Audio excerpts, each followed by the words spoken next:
Oh, yeah. She showed me that. Uh-oh. There we go. We're good. Uh-oh. Hang on.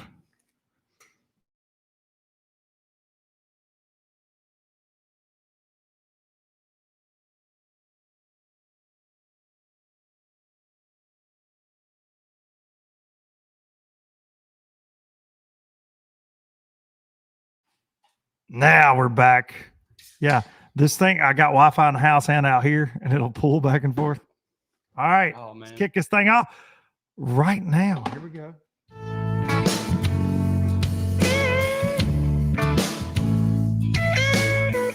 Wake up.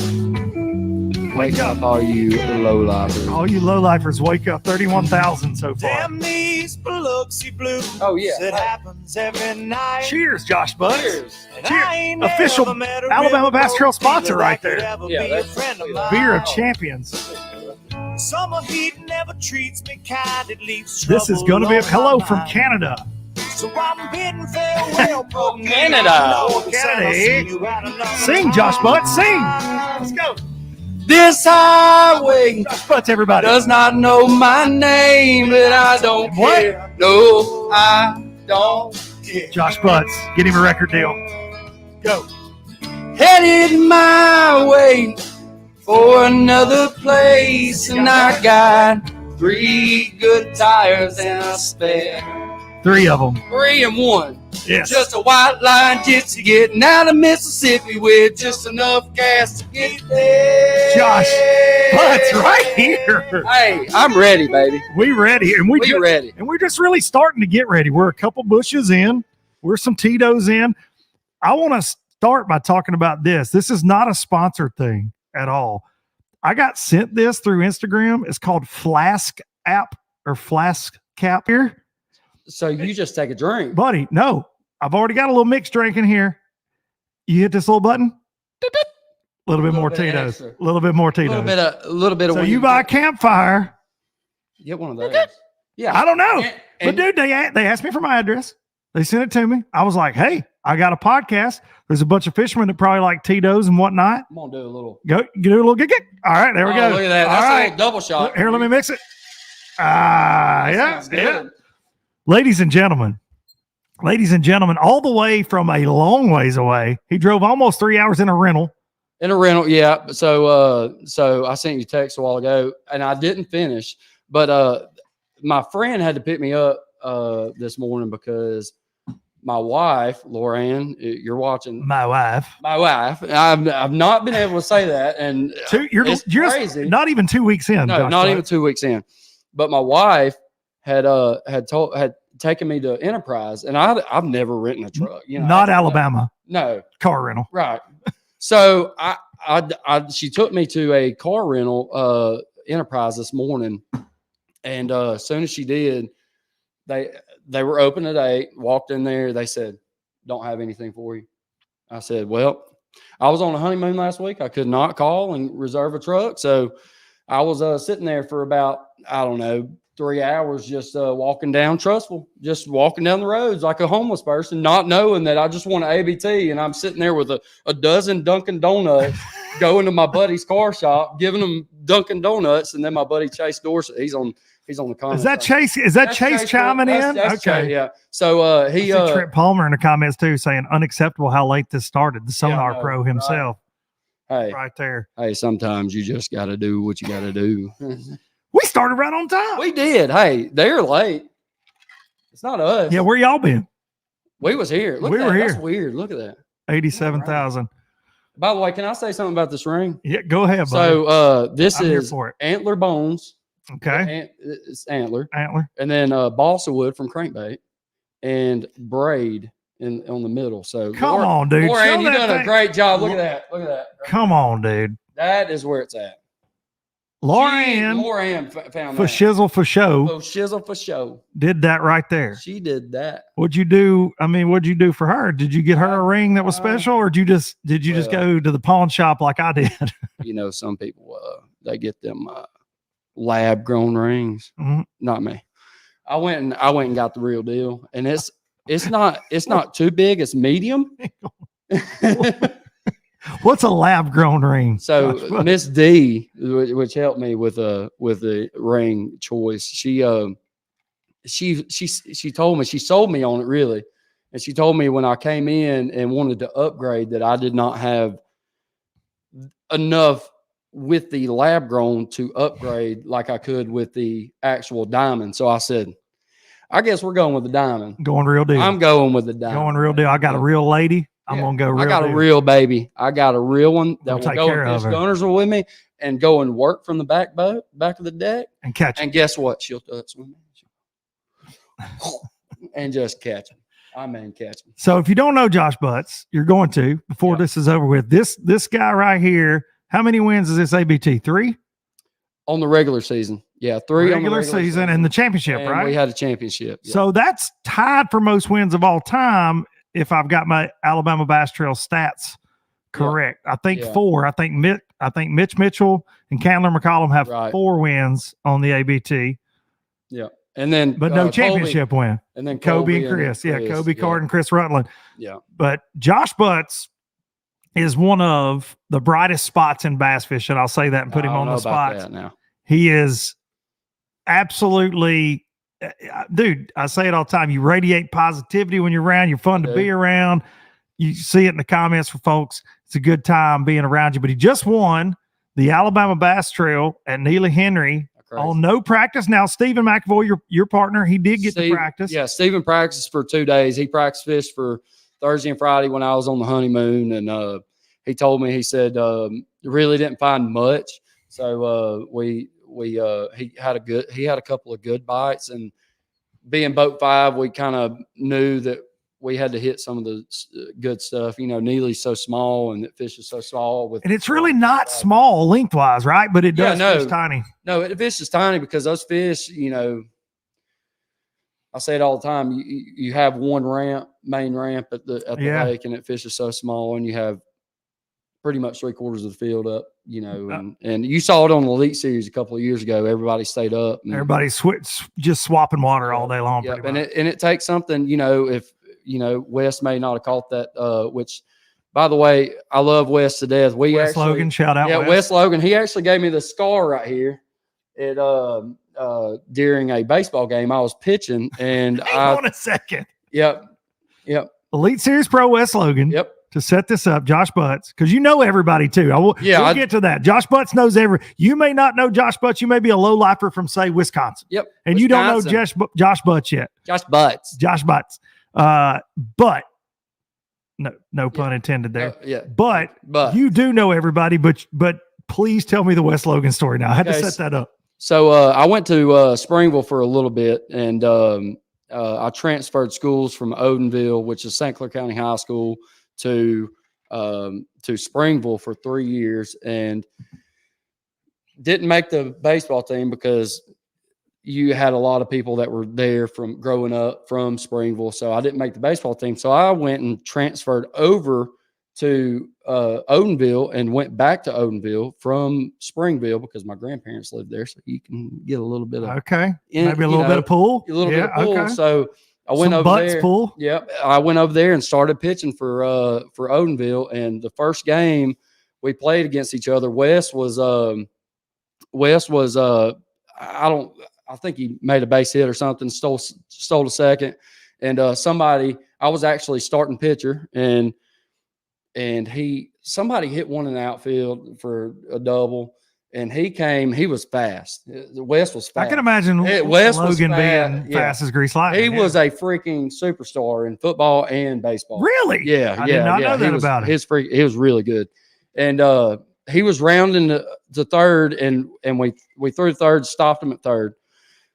The next person came up. I think it was a guy named Kyle Simmons. He came up, and I threw a curveball, and it went way outside, and the catcher didn't catch it. Went behind him on the backstop, and Wes stole it home. And he got it from the backstop, threw it, pitched it back to me, and I grabbed it, and I came down to go tag him, and his metal cleat just caught me right there and knocked the ball right out of my glove. He was safe right there. I was like, oh, my gosh. Wes Logan almost. Yeah, right there. Right. I don't know. You can't see it. But Logan Battle's coming in. Josh, a superstar at eating crawfish. I believe that Hey, too. crawfish. There's a lot of crawfish posts by your lovely bride now about y'all eating crawfish. That's the truth. And we love crawfish. By the way, that's Puddin'.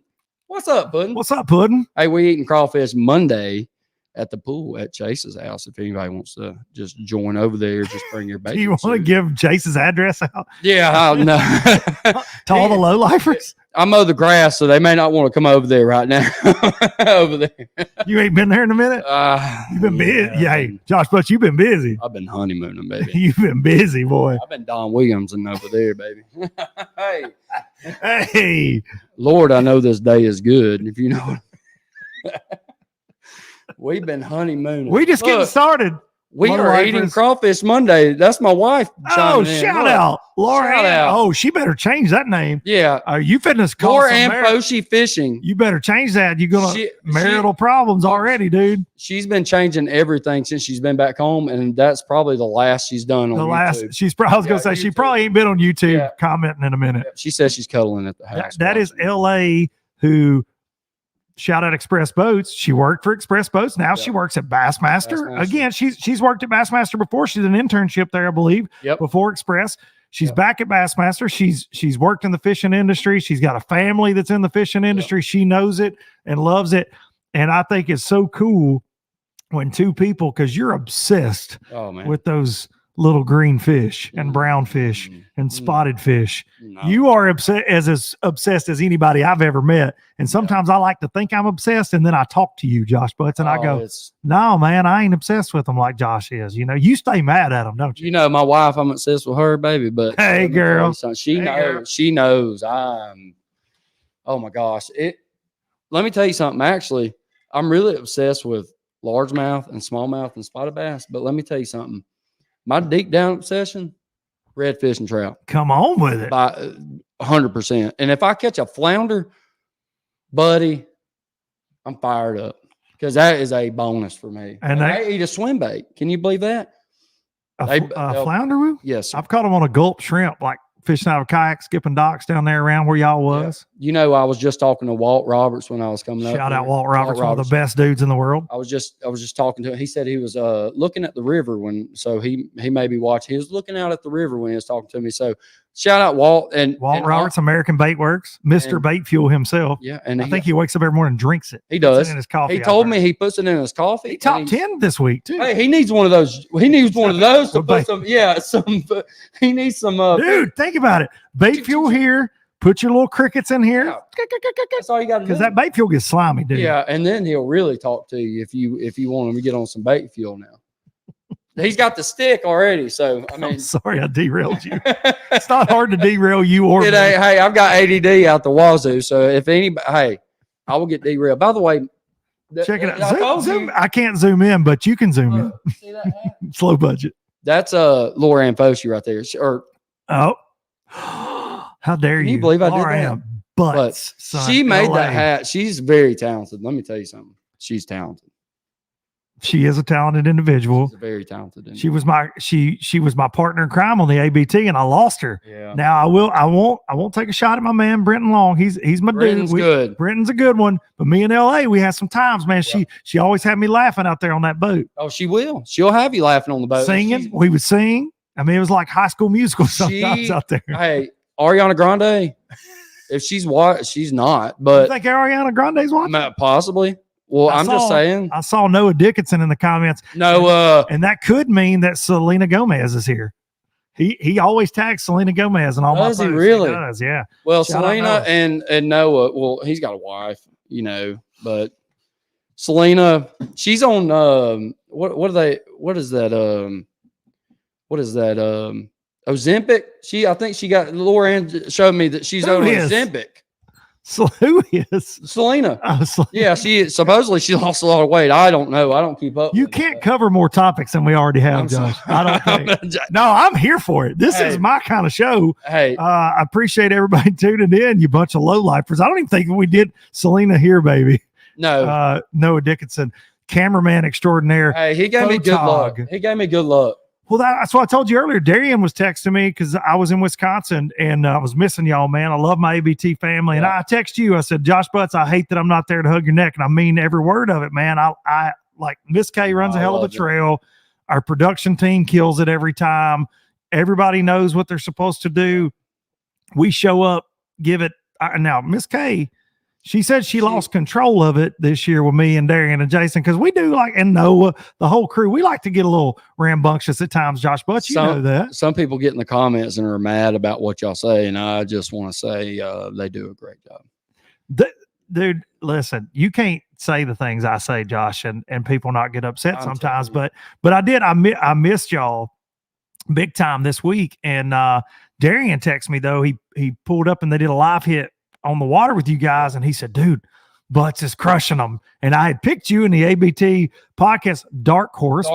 We picked 5 teams and then a dark horse. You guys are never a dark horse if you look at the points and results in most Alabama bass trails. To be fair, you're not a dark horse. But and I said Neely's one of his favorite ponds, man. Like, will the wedding luck? He's been on his honeymoon. He's just gonna roll in, dude. I heard that. And you win. But D said, dude, he's crushing. Well, then he texts me again later and he goes, bro, after I left him, Noah said he's culling 3-pounders. And I said, what? So then he texts me and says, monsoon during the weigh in. He goes, bro, Butts and McAvoy are leading. We're all freaking and dude, here's the thing. 225 teams. We're excited for anybody that wins. Yeah. But we like to see Josh Butts and Stephen McAvoy doing good because you always give a good interview. It's always fun, and that energy on stage, man, it's a good time. And Stephen, he worked his butt off the whole week, and he, man, let me tell you something. Stephen's such a great guy and a great partner, and he's helped me through so much. And man, he's amazing. And when we're boat 5, so we usually have these stretches we go hit, to try to get a big bite first. And we was boat 5, and I said, man, we was both like, where do we want to go start? Because we didn't have a starting spot. I mean, we went to one spot and didn't work out. And actually, Stephen called a 3.5, 3 3/4 pounder, and which is gold. Which is gold. And Neely Henry, Coosa River gold. Yeah. But we had like 5 bites coming in, like that stretch in like 15 minutes, and man, it was just, I was like, man, there goes our tournament right there. Because he was like, if we can get 11 to 12 pounds, we can at least cut a check to make ourselves go up a little bit in points from 11th.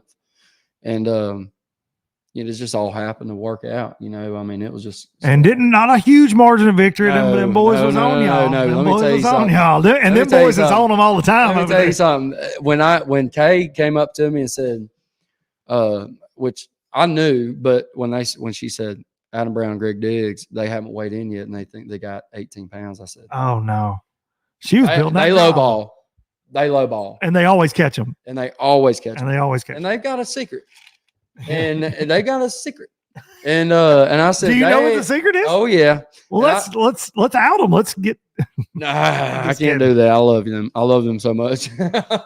But they said, I think y'all got us. We got high 17s. And I was like, you just told Kay y'all had 18. And I said, let me look at the bag. And then I was like, oh, man, they got us. And 1823. Y'all had what, 1843. Yeah, 1840. I thought it was 48. Yeah. Stephen caught 2 big spots. And I was like, dude, that was it. I was like, those spots were it. Do you see this comment right here, Josh? The only tour to weigh in a wiener. Did you see that I did that? Little Dicky? Shout out Little Dicky in the South. Little Dicky? I got to weigh in a wiener dog. Oh, I did. See, it's like one of the greatest moments of my life, dude. Yeah. So he just not to take away from your win, but Little Dicky weighed 16 pounds. Little Dicky, Dicky brought the thunder, dude. At Neely, he would have been what, 7th? He'd been Big Dicky. Yeah, he'd have been Big Dicky. Big Dicky. One wiener. One wiener, by the way. And on stage, and if Miss Kay's watching this is my show, right? I can't get in trouble here, right? Yeah. But on stage, the hardest thing in the world to not say was I was going to say Mountain Dew big wiener of the day. But I said, and you can see in the video clip, I go, it's the Mountain Dew big Dotson, because I had to Dotson of think the about day. what kind of dog it was, because I wanted to say big wiener of the day, but I figured maybe Mountain Dew might And not appreciate You that. saw some kids like hanging out down there, like eating a popsicle or something. You're like, oh, man, look, hey, big Dotson of the day. Look, I could see that for sure. I wish I was there because It I would was, have. I may have yelled it. Well, we were all thinking it. Yeah, You know, everybody except was the thinking kid, it, except the except kids. that little boy. Yeah, except the Darian boy. was saying, Noah Dickinson coming in. Darian was saying stuff like that to me behind the stage. Yeah, Darian definitely. Not kids eating popsicles.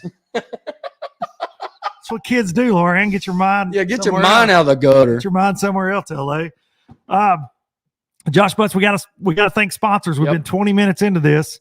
We hadn't thanked any sponsors Let's do of it. the show. Probably need to do it. The folks from Gill Fishing want to give you a gift, a very nice gift. It's an Explorer dry bag right now. You loving a good Explorer? Look, you I love need exploring. a dry bag for my wading experience for Laura and I. Yeah, that's right. You do some bank fishing, Yeah, some wade fishing. it. I love it, man. Love it. Yeah. We go wading on the Warrior River a bunch, so that could actually work out really good. See, well, if you spend $100, Josh Butts, I can get a dry bag. with the code LBL gift right there, you can get a dry bag at gillfishing.com. I'm And down. think about all the gill stuff that's so cool. You could just spend $100. You just won 15 grand Yeah, plus a bunch of incentives. I know you got the money. I just LBL spent gift. I just spent $400 on a rental truck today, and We never have got to why you needed a real truck after these ad reads. I need the story because Okay. I feel like we've been everywhere but on it. Okay. Dry We also bag. have other Gill guests dry that- bag. The is good. Explorer. The Laura Ann's Explorer. already on it, by the way. Laura Ann, spend his She- money. Spend his money, She's on it. Laura Ann. Pro Guy Batteries, Josh, another sponsor, Alabama Bass Trail. Yeah, right there. ProGuyBatteries.com. You can use code, I think it's LBL10. LBL10. Tito's is talking. LBL10. Give it another pump. There you go. Hey, that's two, baby. That's a little two pumper. LBL10 at checkout lets them know you're a low lifer. They've got their new chargers. They've got their lithium batteries. It's the deal. They are the deal. ProGuyBatteries.com. I need me some Pro Guy batteries because You can save 10% with code LBL10. I would love 10%. You're welcome. Yeah, thank you. They should sponsor Josh Butts, though. I'm not going to lie. I've never had a sponsor, by the way, except one sponsor, but I can't name them. Because they're no longer a sponsor? No, because they got mad at a college tournament because I didn't call their bait out. So shout out. We're somebody. circling back to that. ADD. We're circling back to that story because I want to hear that Yeah. as well. She's currently at Ulta spending money. I don't know if that's a good thing. No. Okay. Love you, baby. You look good the way you are. This is what I should say. We're going to No, join Ulta bank needed. accounts here soon. So You ain't already done that? You should have done it before this show, dude. Not yet. Should have done it before this show. Hey, Brandon, shout out Brandon Howard. He fishes on it. Sorry for your cutting into the sponsors, but Brendan Howard, he is the watershed champion, should I say? Okay. So Shout out, Brandon. shout out Brandon, Shout out Brandon, the watershed champion. watershed champion. The champion. Yeah. I like it. Yeah. What watershed? Just the watershed? I can't comment on that. Oh, okay. It's one of those sneak. Okay, a little sneaky place. All right. What other sponsors do I have? I don't know. Baitworks, bait-wrx.com. That's Say, Walt. Josh Butts. No, it's not. No, it's not. Oh, I'm sorry. He does have bait He's fuel there. WORKS. Okay. Bait-WRX. You can buy bait fuel there Perfect. and net bait and all that other stuff. You can buy Toad Thumper. You can buy.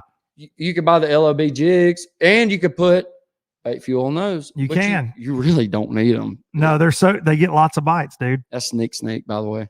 It really, dude. But here's the problem when you try to sell baits. Sneak is not good. Is it? You need everybody to know about it. But this is, dude. All right, low key. I have more like fishermen that are incredible Yeah. that hit me up about this freaking jig that I got lucky and it catches them. And they don't want to talk about And it. they don't want to talk about it, and it really pisses me off. Look, that's Low-key. actually a really good. Buddy. You could finesse swim jig Buddy. in the grass with that thing too. I've never done that. but I know you're Yeah. Mr. You do like to downsize, which is the idea behind this, but big hook that you can't bend, Exactly. So you if can't flex. if Big they trocar. if they come up to you, if they come up and try to grab it, and you just sink it and just set it there, they will come get it. LOBG. Do we need swim jig colors? Do we need a little bit of white? Do we need a little bit? We can talk about that later. I can tell you some stuff. I know. I can tell you some stuff. I know. I was trying to put you on the spot, but LOB jig Duncan -10 saves you money at Baitworks. But dude, the people that are like, it's the best brush pile jig I've ever fished. I'm like, will you make a post about it? No, because I'm sponsored by such and such. And I'm like, well, thanks for your business at Baitworks, but I wish you would tell all your followers how good it was. Because, dude, I was at Lake Hamilton a couple weeks ago for an event with Express, and I night fished, and I talk about it. I swear, first dock I pull up on at midnight. Was it that black and blue one? Yeah. Dong! With a little toe thumper crawl gill. Dude, I caught them all night on it, like on point. Oh, there's a brush pile on live scope. Doing. And no It'll joke. get bit. Trey Swindle, LOB stands for Little O Bitch. Yeah. They wouldn't let me name it Little O Bitch because Trey is the Little O Bitch, but it stands for lots of bites when it comes to Lots of bites. It does get lots of bites. Baitworks.com. Love fishing boat dogs. By the way. And last but not least, Express Boats. Rory Herman. He is shout out. man. He is the capital THE. Yeah, man. he's so freaking cool too. Rory is the coolest. Cooler than the other side of the pillow for Dude. sure. And he's the guy you want if you're picking 5 for basketball, because he's like 6'15". He'll straight dunk on you. No, he's a big boy. And I guarantee you, if he's in the blind with you, duck hunting, he's over your shoulder. Well, I can tell you, been there, done that. Yeah, exactly. Not fun. I know. He will reach out there and knock them down Yeah. in the duck blind. Express Boats, they got the new H20. Go check it out. It will save you money. It's a 20-foot boat. It's ready for 175, so you don't have the 250 like the X21, but you don't give up the creature comfort storage. It does not break the bank. It will be available very soon at dealers. The H20. I'm running the X21, X19. You got you're an Express I guy. do, but that X20 is, if you guys want one, it's a lot narrower. So you can get if you don't put power poles on it, it's a lot narrower where you can get the H20 just a little bit, a little bit narrower. So you can get in some sink holes. And I know some that once I upgrade, it may be one of those just for that. And it's a V hole. Oh, yeah. Like you said, It's got the hyperlift hole and all that. hyperlift hole. And I do have an Express. It's a 99 model Express, and it's held up great. So if you want an Express, they'll last forever. Oh, yeah, man. I'm on my third one. Sell them every year. Love them. Yeah. And they got some things I can't talk about coming, but Yeah. I'm telling you, things are about to get real out there. Yeah. Building excitement since 1966. I didn't hit them with this. Oh, That's the red button, Josh. Red If you want to one? hit that. I like that. I've been looking. Look. That is sweet. I don't know. What is this one? Thank you. Yeah. Thanks, That's what guys. we needed. That's what we needed. Josh Butts on the sound machine. Yeah, I look. Bush. You here for Bush. Oh, wait. Yeah. it doesn't last. You have to keep hitting it. Oh, That's that's when it's what it intense. was when that fish bit my buzz bait. You see, I'm going to help you out. I've been married twice. First one didn't work out. Second one for almost 10 years now. You're Mercy supposed to D, say shout out that's Mercy. what. Shout out to the triple threat. Oh, this is You're Marie supposed to say This that's is Luke when Laura Duncan's Ann walked and down the aisle. Marissa. Yeah. Oh, yeah. I was trying to help That's what you it out. was. Yeah. I was trying to help you out. Hey, listen. 102,000 on low budget live. All right, Sorry. Josh Butts. Let's get into some things. Okay. All right, we got a guest coming on in like 30 minutes. Good guest. Gonna be fun. Can't wait. He just Just won. Yeah, just won over there at Lake Hartwell. But you just won. gosh. You're tying the record for ABT wins. You're a young man yourself. Let's talk about some of this drama. I want to talk about drama in the Drama. sport of bass fishing. You Okay. know everybody. I'm ready. Let's talk about drama. Why is there so much drama? Why are these young guys? I mean, we saw them. There was the Zaldane podcast. Chris and Yeah. Trey said they made a title. All rookies are cheaters or whatever. They're ruining the sport. Yeah, or whatever it Yeah. was. And then Logan Parks and Kyle Patrick were like, whoa, mule, timeout. Not all rookies. It's just a couple making us look bad. And then I think the whole fishing world said, skirt. Yeah. What? And then now they've announced that Bass has changed the information rule for the opens. There was also an email went out that said JT Tompkins and Trey McKinney got polygraphed. I mean, dude, this stuff is it's getting out of hand. I'm hearing, look, this weekend I was told a lot of things about a lot of different people, but mainly some rookies. Yeah. And brother, what do you think about it? Like, it's because you strike me as a guy, like you've got a big network, like you fished in college. I feel like a lot of college aged anglers that turn into professionals or veteran anglers, y'all have got a great network. That's where it starts. But dude, what is going on? Yeah. I mean, I know all the guys, like I know John Garrett, Robert G, I know Ben. Shout out, man. Love those guys. Yeah. They're great, you know, and I just think I'm kind of like a John, what is it, legend? Like from the Beatles. I'm like, I wish everybody would love somebody. John Lennon. John Lennon. Laura Ann's going to be upset at you for messing that up. But anyways. I'm more of a Josh Ward type guy. Yeah. You know what I'm saying? Yeah, man. Yeah. Yeah, man. So, but I'm more of a peaceful. I hear it, and we've got some drama going on at the house as well with somebody I can't My name. Time. Okay. You can't throw that out there. Sorry, like I'm sorry. Alabama Bass Trail drama or like local, just local Tuesday nighter drama? Yeah. Just so I kind of stay out, but I will say I've got some things to say about the rookies and the Elite Series veterans. I think we all need to just learn how to catch a bass. All right. Here's the reason. Hang on. Okay. Here's the reason. We all need to read the rules. One, period. We all need to read the rules. Follow the rules. The rules, period. Yeah. There's virtual from the C word after the C word. C word? What? COVID. Oh, I didn't know what C word. Look out now. I thought we were going to get in trouble. There's the COVID. Hey, I'm here for it. Hey, like, if we're going to get in trouble, let's go. I'm ready to get in trouble, but not by my wife. Okay. But the C word, which is COVID, had ruined the on-site meetings, and everybody was able to hear the rules. Did everybody hear the rules because they were talking to their friends? No, but they were still there and they could hear. Everybody was talking. You had to be at one place and get but now we do virtual meetings for the most part, and everybody's tying stuff on. Miss K does. The first ABT 100, first in the South, first in the North. We have an in-person, but after that, it's all virtual. And you have registrations at Bassmaster tournaments, but then after that, the meeting is virtual. And you have to listen to those rules. If you don't listen to those rules, you have a polygraph and they will ask you about the rules, and you better have listened to the rules. So with that being said, I think that the rookies are just above they're beyond what we ever had. And I think coming from my aspect, I've never had the financial support to ever do anything that they've done. Never. And I wish I did. You're not a guy, just like I'm not a guy that can go week to week to week to week to week to week to week. I can fish 50 weeks a year. Right. Yeah. You're not, and most people watching the show, most people they're not like to fish, love to fish, may have the skills. They don't have that financial backing. Right. Understandably so. And when they do, it's easy to go and pre-fish. Like, let me tell you, the hardest worker is Takumi Ito.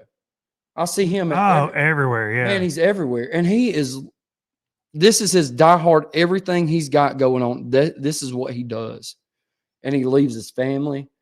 He leaves everything and he does it on his own. Do I know his financial backing? I don't know. I don't know how that works. He wins a lot of money. He does. And I think he's got good sponsors. I think he's got good sponsor support. He does. Absolutely. DHL, who has that? Nobody would get that. Taku. Right. Exactly. Taku time, baby. So he does a great job, and I respect him so much. And I respect everybody that goes out and does pre-fish and do everything before the off limits. I really respect that. But with all this going on and all the controversy and stuff, man, bass fishing is not like it used to be. No, sir. It's just like Stephen and I talk about all the time. I'm like, man, we can go win with live scope, or we can go to the bank and win. But these Elite Series guys, they don't understand that they're putting all their eggs in one basket by getting mad at other people for literally beating them, and they're putting their time in on the water when they can do the same thing. I don't know everybody's situation, and some people can't. But I'm going to throw a but out there, because I've been in that same thing I've talked about on the show. Right. Hey, man, I get it. And I had Kyle Patrick on. Some of the rookies have been treated, and it's been rough this year for the more so than ever. Like, there's always going to be that incoming freshman. You're going to give them a hard time. That incoming rookie, like, yeah, rookie, get the hell out of here kind of deal, right? That kind of attitude exists. But now there's talk of like buying waypoints and having so many. And the issue at hand, and Bass changed the rule, what we're talking about is, if you know you're going to qualify for the Elite Series, maybe you got a big lead in the points and you're like, okay, you're doing the math. You could get literally, do you know Josh Butts is the man on Guntersville, Neely Henry, wherever, and they're going there. You can call Josh and he's your buddy. And by the way, just you can either buy them, or Josh can go, here's 1,000 dots of stumps I've called them off on Guntersville and hard spots and whatever. And you go beep, boop, boop, and you put them in your unit. The Elite Series guys, technically, when the schedule comes out, they can get no information. So they can't make that call, but the schedule is released by Bass for the Elites this year and most years before the Opens are over. So the Opens guys can make a phone call and go get all the dots. Yep, to the Elite Series tournament. And I have been told that the questions they have to ask the rookies on the polygraph are different because of that, because they weren't technically Elite Series anglers. So now Bass has announced, at least to the field of the elites, that they're changing that for 2025. Right. They're admitting, yeah, we see the problem here. Yeah, there is definitely a problem there. No, but that's a lot of the veterans' issues with it. It's not live scope. It's like, why do I show up? And this guy, I fished here 40 times, and why does this guy know 50 of the best places? That we know. Yes, sir. Yeah. Yes, sir. That's been the issue. I'm not knocking anybody's skill level because they're fantastic, but I'm not knocking live scope, whatever. But as I have talked, and I have in the last week, dude, I've talked to a bunch of veteran guys, and it's like, okay, I get it, because I have defended the rookies. Any lowlifer listening, like, they're catching them. I said that about Trey McKinney and the Gerald thing. Yeah. He did his time. Yeah. Like, there's no reason just because Gerald made a video to beat the kid to death. Yeah. There's no reason because Gerald turned him in to beat Gerald to death. I said that last week. Like, just kind of, let it go. Talking to veterans, though, there are a few of those rookies, and they call them all by name. Yeah. That they go, dude, they've got everything. Yeah. Like, how do they have everything? And that is information. Definitely is information, and definitely can hurt you. Definitely can hurt you and help you. Yeah. It's like, you know what I mean? Like, it's what I mean by that is information is, Matt Lee said on the show, information's half the battle. Yeah. If you go to a lake you've never known, Josh Butts, and somebody goes, dude, fish this mile of this creek and don't go anywhere else, and here's 4 waypoints, dude, nobody knows about, and you roll up and you're as good a fisherman as you are, you're going to catch them. Yeah, catch them. Yeah. So that's the issue. It's not anymore about, they can give you waypoints, but they ain't going to catch. You can't catch them. No, now with live scope, you can catch them. That's what I was going to say. It's hard to, the old saying, it's hard to catch other people's fish. No, you can. It does exist, but when you can go, burp, burp, burp, oh, there they are. Yeah. And these guys, I'm not taking anything away from the angling talent. Yeah. Like, you still, when I fished FLW, there were guys that you always heard about. Yeah. Bending, staying in the gray area, whatever, getting information. At the end of the day, you still got to catch them when the conditions change and different things. If you just run waypoint to waypoint to waypoint, you're probably going to suck ultimately. So these guys are great fishermen. Like I that goes without saying, but it's like, if you gave Superman steroids, he's going to knock down all the buildings when he flies by. The little puff of wind off his cape. And that's what the rookies are. I mean, honestly, that's what the rookies are doing. And I understand where you're coming from. Yeah, because literally makes sense. And I've been on a honeymoon. I haven't been keeping up with. I tried to talk. Yeah. I listened to some podcasts on the way here, just trying to Yeah. catch up and stuff. And I see where you come from now, because like the old people used to say, hey, you can't go and you can't go and catch other people's fish. Well, by gosh, you can now. And you don't want to show anything, because these guys, even in the ABT, they will hammers. They can catch them. They can catch them. Like, you give them an inch, they're going to take a mile. So just imagine the Elite Series guys. Oh my gosh.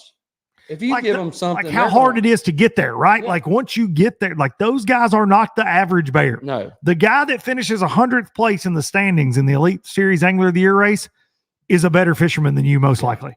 Yeah. You know what I mean? Like that dude earned it to get there. Yeah. He's a great angler. Like, I'm not taking away from that, but here's a point. Trey Lee saying, I'm sorry, but the young guns are out working these veterans. I don't doubt like the pre-fishing's happening, but here's the problem right here. JC coming in.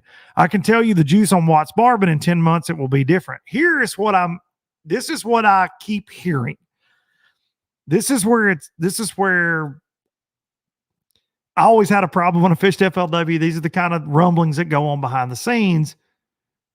Is yes, you can tell me in 10 months from now it'll change. It's the up to the minute information that you hear.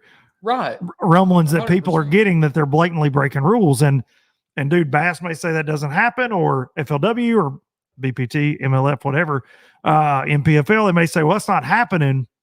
But man, I see some stuff. I get sent some stuff, Josh, but sometimes, and I go, that might be happening. Yeah. You know, what's another good point about that too is what JC just said is they may not be there, but those fish don't move far. They will be somewhere. Yeah, good areas are good areas, right? Yeah, they will be somewhere else, and these guys can break it down. Spoken like a true amazing fisherman, right? Yeah, like these guys can break it down. A good creek arm of a lake where, like, if you look historically, you've traveled a lot, college fishing, fishing all over, same as I have. Where it goes down is where it goes down. Yeah, does it change on Guntersville? By the season, does it change where it goes down? Does it change on Neely Henry? No, not really. No, unless if somebody gets a lucky bite, they may win. That's but right.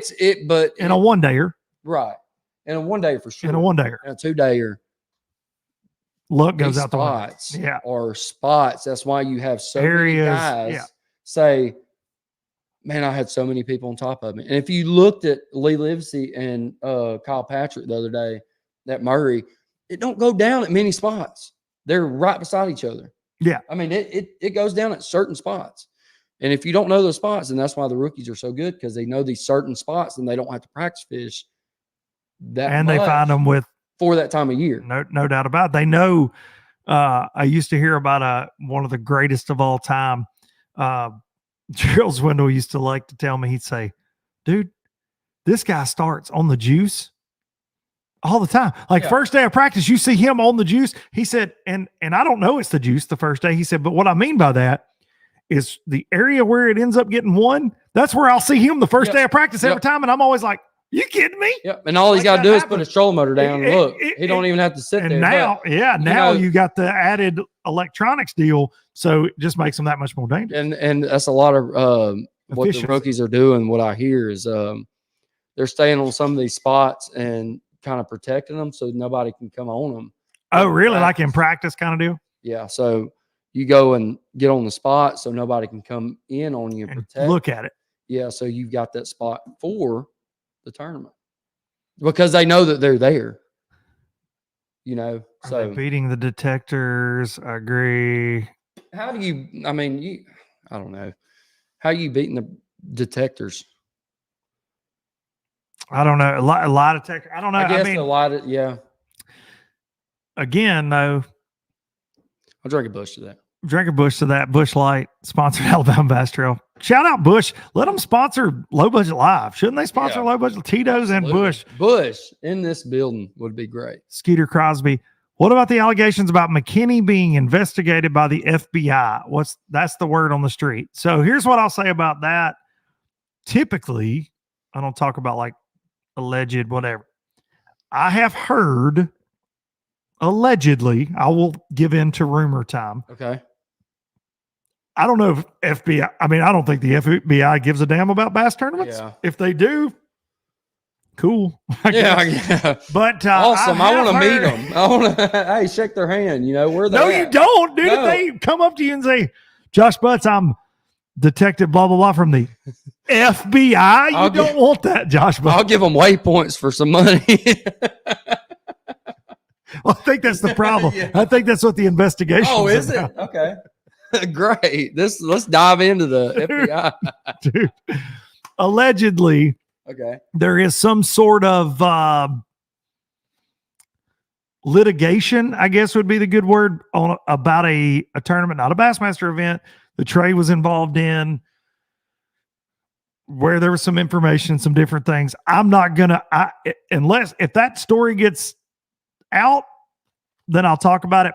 I've been told that though, what you're talking about there, Skeeter, multiple times. Sorry. Michael Mathis coming in, he says the FBI has been paying a little closer attention since the walleye scandal got busted wide open. Well, and it is. I mean, I guess it is a felony, right? Like if you're tampering with a sporting event, it is a felony. But I think that I've heard, and again, people like this happened to just kind of set this up. My dad and I were in a local club right here, kicking ass and taking names. When I was a kid, I was like 13 years old. People would accuse you of cheating, right? Yeah. Like it always happens. Yeah. It happens at every level of fishing, whatever.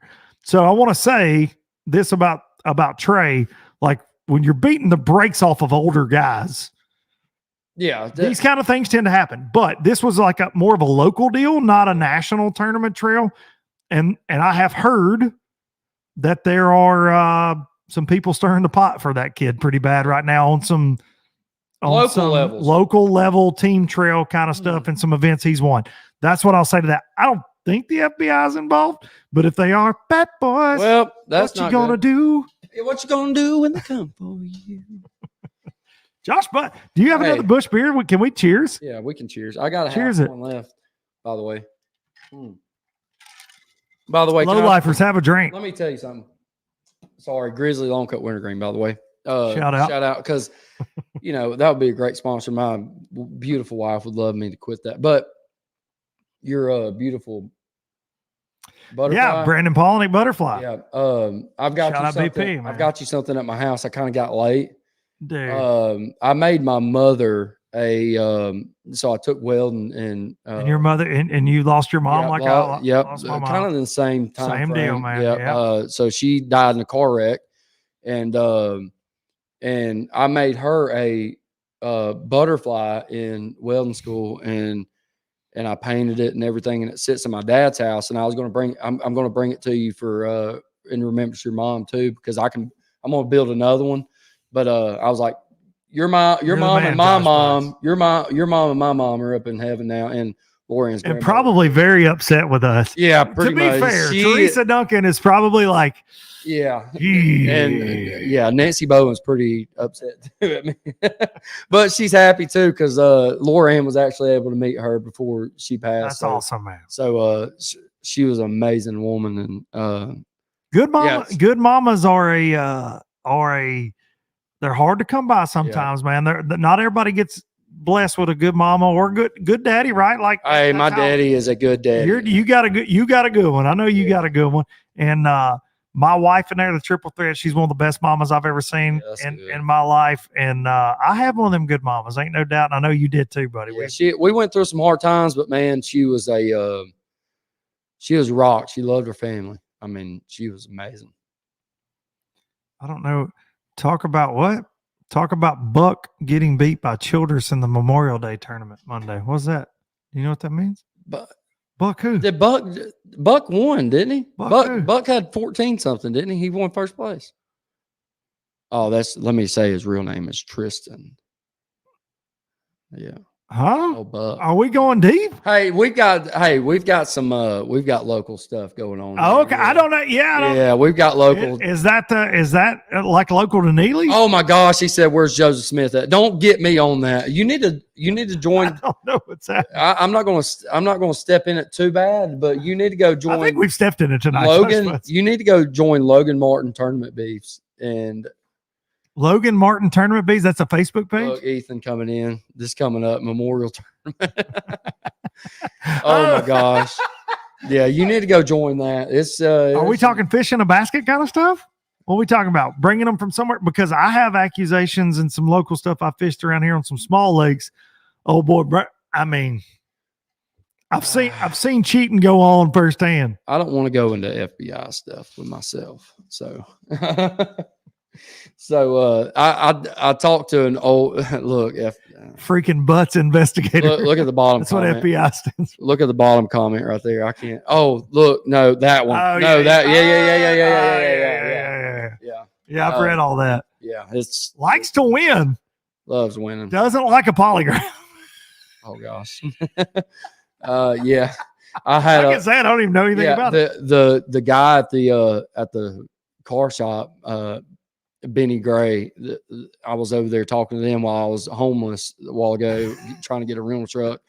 He told me, he said, don't step into any shit. Yeah. So that's pretty much what I'm Doing. Yeah. We just sometimes, Josh, on this show, I've been doing it for 7 years. I swim around in it. Yeah, I'm You do- swimming. You but just kind of, it's like do a backstroke in it. Logan Martin Tournament Beefs. Is that the same as street beefs? Have you ever seen street beefs? no, I've never on seen street beefs, but I'm sure Chase got that Buddy, in there. you've never seen street No, beefs I've on not. YouTube? No. So street beefs, oh my God. Everybody stop watching Low Budget Live and go watch Street Beefs right now. Street Beefs on YouTube. You're already there. Just search it. Street Beefs. They set up an octagon. It's like in Baltimore, Maryland. It was created for gang members, right? That were Oh, really? gonna solve problems with guns. And so this old boy's like, solve them right here. He made an octagon. Dude, if you want to go watch the most ratchet, That would be amazing sick. fights, buddy, we'll watch it later. They would go at it? Dude, they murder each other. Street beefs. And they're like That's what we need for the Elite octagon Series. it's in like a backyard. It's grass and mud. Dude, Oh, so it's like old school, like what was his name that was in the MMA for a while? That big guy. Oh gosh. you just described I know. literally all of them. They're all big guys. Yeah, I know. I don't know what I'm. You know the big guy that used to the fight big guy all that of them? fought. He was a street fighter. He would go in the backyard and people want to fight him. Anyways, but the Elite Series does need to have that. They need Kimbo. Kimbo. Kevin Clark coming in hot. And David Hawkins. Kimbo Slice. Yeah, he got it from the big guy, right? And Ethan Kimbo. Yeah. Kimbo. That Slice. was it. Yeah. That was like Kim. Is it? Yeah. Is it like Kimbo? Dude, it'll be. It might be. Maybe it's a little fella. Maybe against a big tall guy. The little But fella. they got beef and they street beefs. Let's get at it. The little fella. Dude, there are hundreds of these videos. We were on my buddy Corey Williams, shout out Big C, his bachelor party, which was very boring, to be fair. Drinking, maybe having some edibles every now and then. A tuber. Little. Oh, that's little double pumper. Oh gosh, maybe about out. I have to call the triple threat. Yeah, we'll call the triple threat and get us some Tito's out here. But we watch hours of street beefs. You can buy street beefs t-shirts, dude. Street beefs got it going on. Gosh, I didn't know that. I have two YouTube obsessions, Josh Butts. Okay. Street beefs and Barbie Jeep racing. What? Are you serious? But there are these people that are more redneck than I am, which is hard to find. And they get Barbie Jeeps and they race them down hills. That's sick. Actually. It is the most incredible thing you've ever seen. If you've never witnessed Barbie Jeep racing, buddy, I'm going to watch it. Oh my God. Lauren, just go ahead and watch some and then save them the best videos so I can watch them when I get home. Hey, I'll take you as an SMR guy. I wish I could have him. No, I don't get into that weird stuff. Yeah, hey, look, if I could have a microphone in a frog when it gets blown up on, Could you imagine? I mean, And I you're can just think hearing, of things. like swimming. Like that's what I want. And all you'd hear when I set the hook was nothing but braid. Like that. What if you had a mic and the fish said, No. So Darian came up to me at the ABT live, and me and Loran have an inside joke when we go fishing. And I caught a fish, and he said, "Do something to the camera."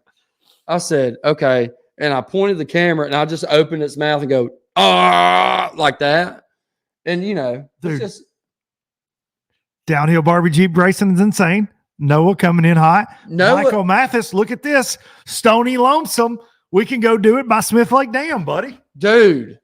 Yes. Sorry to interrupt your Loran story. No, I you're got good. excited that there's local Barbie Jeep racing. There's local Barbie Jeep racing, and I am going this weekend. I don't know enough about my software that runs this stream to know if I can show you Barbie Jeep racing, but I feel like I wish I could share a clip wish we right had now. Joe I wish I Rogan. had a producer, Jamie. Jamie, I wish it was Joe Rogan. Jamie, pull that up. This is low budget, dude. You've seen my thing. The closest thing I got to a Jamie is a mounted bobcat above your head. By the way, I love that. My buddy's He's got kind of one. scary. My buddy's got one with a squirrel in its mouth. Oh, that's cool. Yeah, but I don't know if it was really his. He's a liar. So You think he might have just bought it at a I flea think he market or bought it at a something? flea market. Who is it? Let's call him out for being a liar. Jason Jones. Jason Jones, what the He's hell, a dude? bad poker player too, by the way. Jason Jones, why are you lying about a bobcat you didn't And he kill? lies about he puts cards in his pocket. Really? I think Jason so. Jones. I think he does. Barbie Jeep racing is Luke just said you've seen my thing. Did I? What thing? I don't know. No, I didn't say that. Who? Well, You I think seen I his meant- thing? I meant no. Adam said I just said that. Did to you pull a Jordan Lee and put your thing? what? Logan battles Barbie Jeep racing at Chase's Monday. Oh, I'm down. Let's do it.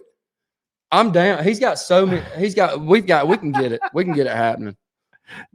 Kevin Clark, this show jumps around more than an epileptic frog. Comment of the century. Yeah, man. that is the comment of the century. Kevin, you win. Listen, Kevin, understand this. Jason Jones, cheater. I'm sorry. I love you, Understand Jason. this, Kevin Clark. Josh Butts, a little ADD. Luke Duncan, Adam, a lot exactly. ADD. Look at Adam Crowley back to fishing. Hey, we're Back to ADD fishing. here, baby. Hey, we'll get back to fishing. No, we'll get, hey, we can do it. We've got a guest going to join us in 2 Yeah. minutes, He just won one. and he just won one. He By won a the- big one. By the way, the cicada spawn is going on here. Cicada spawn. And let me tell you something. Please break it down. Have you? So, no joke. Alabama River, they were everywhere Yeah. when we were down there, and I never saw. We were on the water for 4 or 5 hours ABT coverage. Saw a lot of cicadas hitting the water. I never saw a fish eat them, but now water was high and crazy and current. Have you seen a bass on this cicada deal? No, I will tell you that was a story I was getting to. That the first college series tournament I was actually at was Lake Barkley during when Edwin Evers won the Bass Fest at Kentucky Lake. I was at Lake Barkley and the cicadas were actually spawning there, and I was using a wobble head with a Alabama crawl on it and catching the fire out of them, and that's how I won that tournament. Was a cicada spawn. Really? Yes, I was running from Dover Island, Yeah. from down at Barkley, all the way up to the bridge in Kentucky with a 1989 Bumblebee boat that would break down halfway. You would have to fish a little bit to get it to cool down because it would run hot, and then go up there to the flat with fishing and absolutely wreck them and come back with 50. Come on, Josh Butts. Yeah. You had to do that. I did that. So See, that was pretty cool. And that's one of the things. So you said earlier, you don't have the budget to Yeah. just go all over the country. You got you an old Express, Yep. beat up a little bit. I've seen it. It's a little beat up. Trailer's a little beat up. Yeah. Actually, during that, It gets you where you're going. It gets though. me where I'm going. I don't have live scope on it, but I will say this: the Bumblebee bass boat was even beat up worse than that, and I still fished out of it. And Bard, hey, shout out to Ken Chambers, by the way, from Freedom Marine. Marine. He helped me out a lot in college. He was able to loan me some boats, but That Bumblebee, RIP, that Bumblebee, What size was it? 21 foot with a 200 on it. It should go about 55. Was it a Yama Jammer on there? No, it was an old Johnson. A two-stroke old Bumblebee Johnson. loved a Johnson. My dad and I had Loved a Bumblebee 176 with a Johnson on its first fiberglass bass boat I ever had. Hey, good fishermen love Bumblebee. You know who else had a Bumblebee? A lot of damn good The fish. Wiggins. Oh, Wiggins. Yeah, them boys are trouble. They had the old Bumblebee too when they first started. Well, a lot of people don't know. So Stephen Waller, Falcon Boats. Yeah. Tim DePriest, Falcon Boats. Shout out to them boys over there in South Carolina now. Stephen Waller, part of the Bumblebee family. Really? Yeah. And Phoenix Boats. Yep. Started from Bumble. I mean, it's really. Is that their old factory, I guess? Yeah, Phoenix started in the old Bumblebee factory. Yep. Actually bought some of the old molds to make the Beeline boats that you saw for a little bit. But yeah, my dad and I had a 17-footer for a while. And then we upgraded to that 2100. And dude, I was like, get out of the way, boy. Get out. I was like 14, 15 years old. Had that Bumblebee, baby, you was zooming. We had I think it had a 225 Yamaha on it, maybe. That thing was good. Ran about half the time. What, Back 62, then. 63? Yeah. It's gone. Yeah. And my dad's a big old boy, so it wasn't going. Yeah, it wasn't going very fast. We have a guest. Uh-oh. We have a guest, ladies and gentlemen. This man. I hope he's been drinking. Hey, where's it at? He's probably still drinking. He has been celebrating a little bit. Okay. To be fair, and rightfully so. He is part of what we call, Fat Cat Newton and I, the House of Heroes over there. And he stays around a guy named Trent Palmer, the Sonar Pro himself, I like to call him. He's won an MPFL. Some dude named Patrick Walters. Oh, not Pat. Yeah, not Patrick Walters.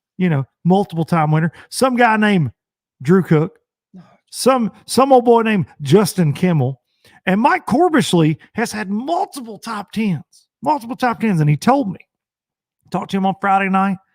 He said, man, I'm appreciative of all these finishes, but I'm tired of it.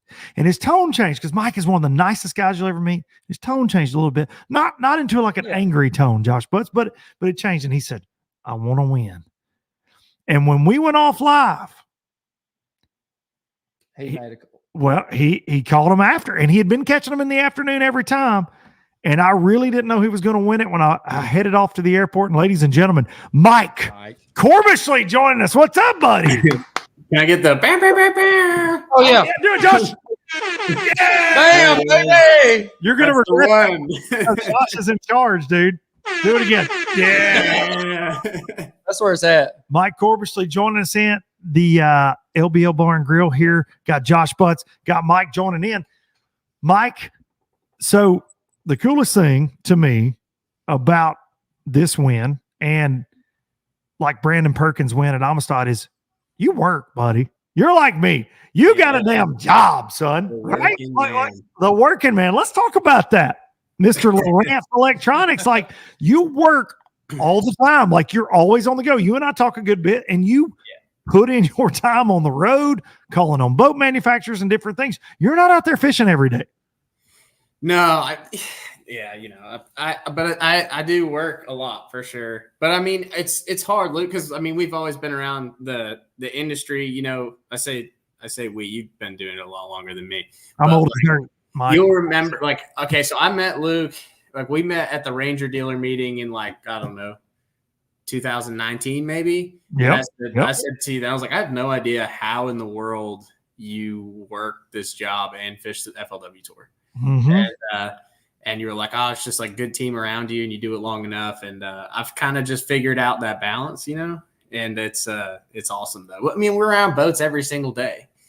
And see that, Trent? Sweet.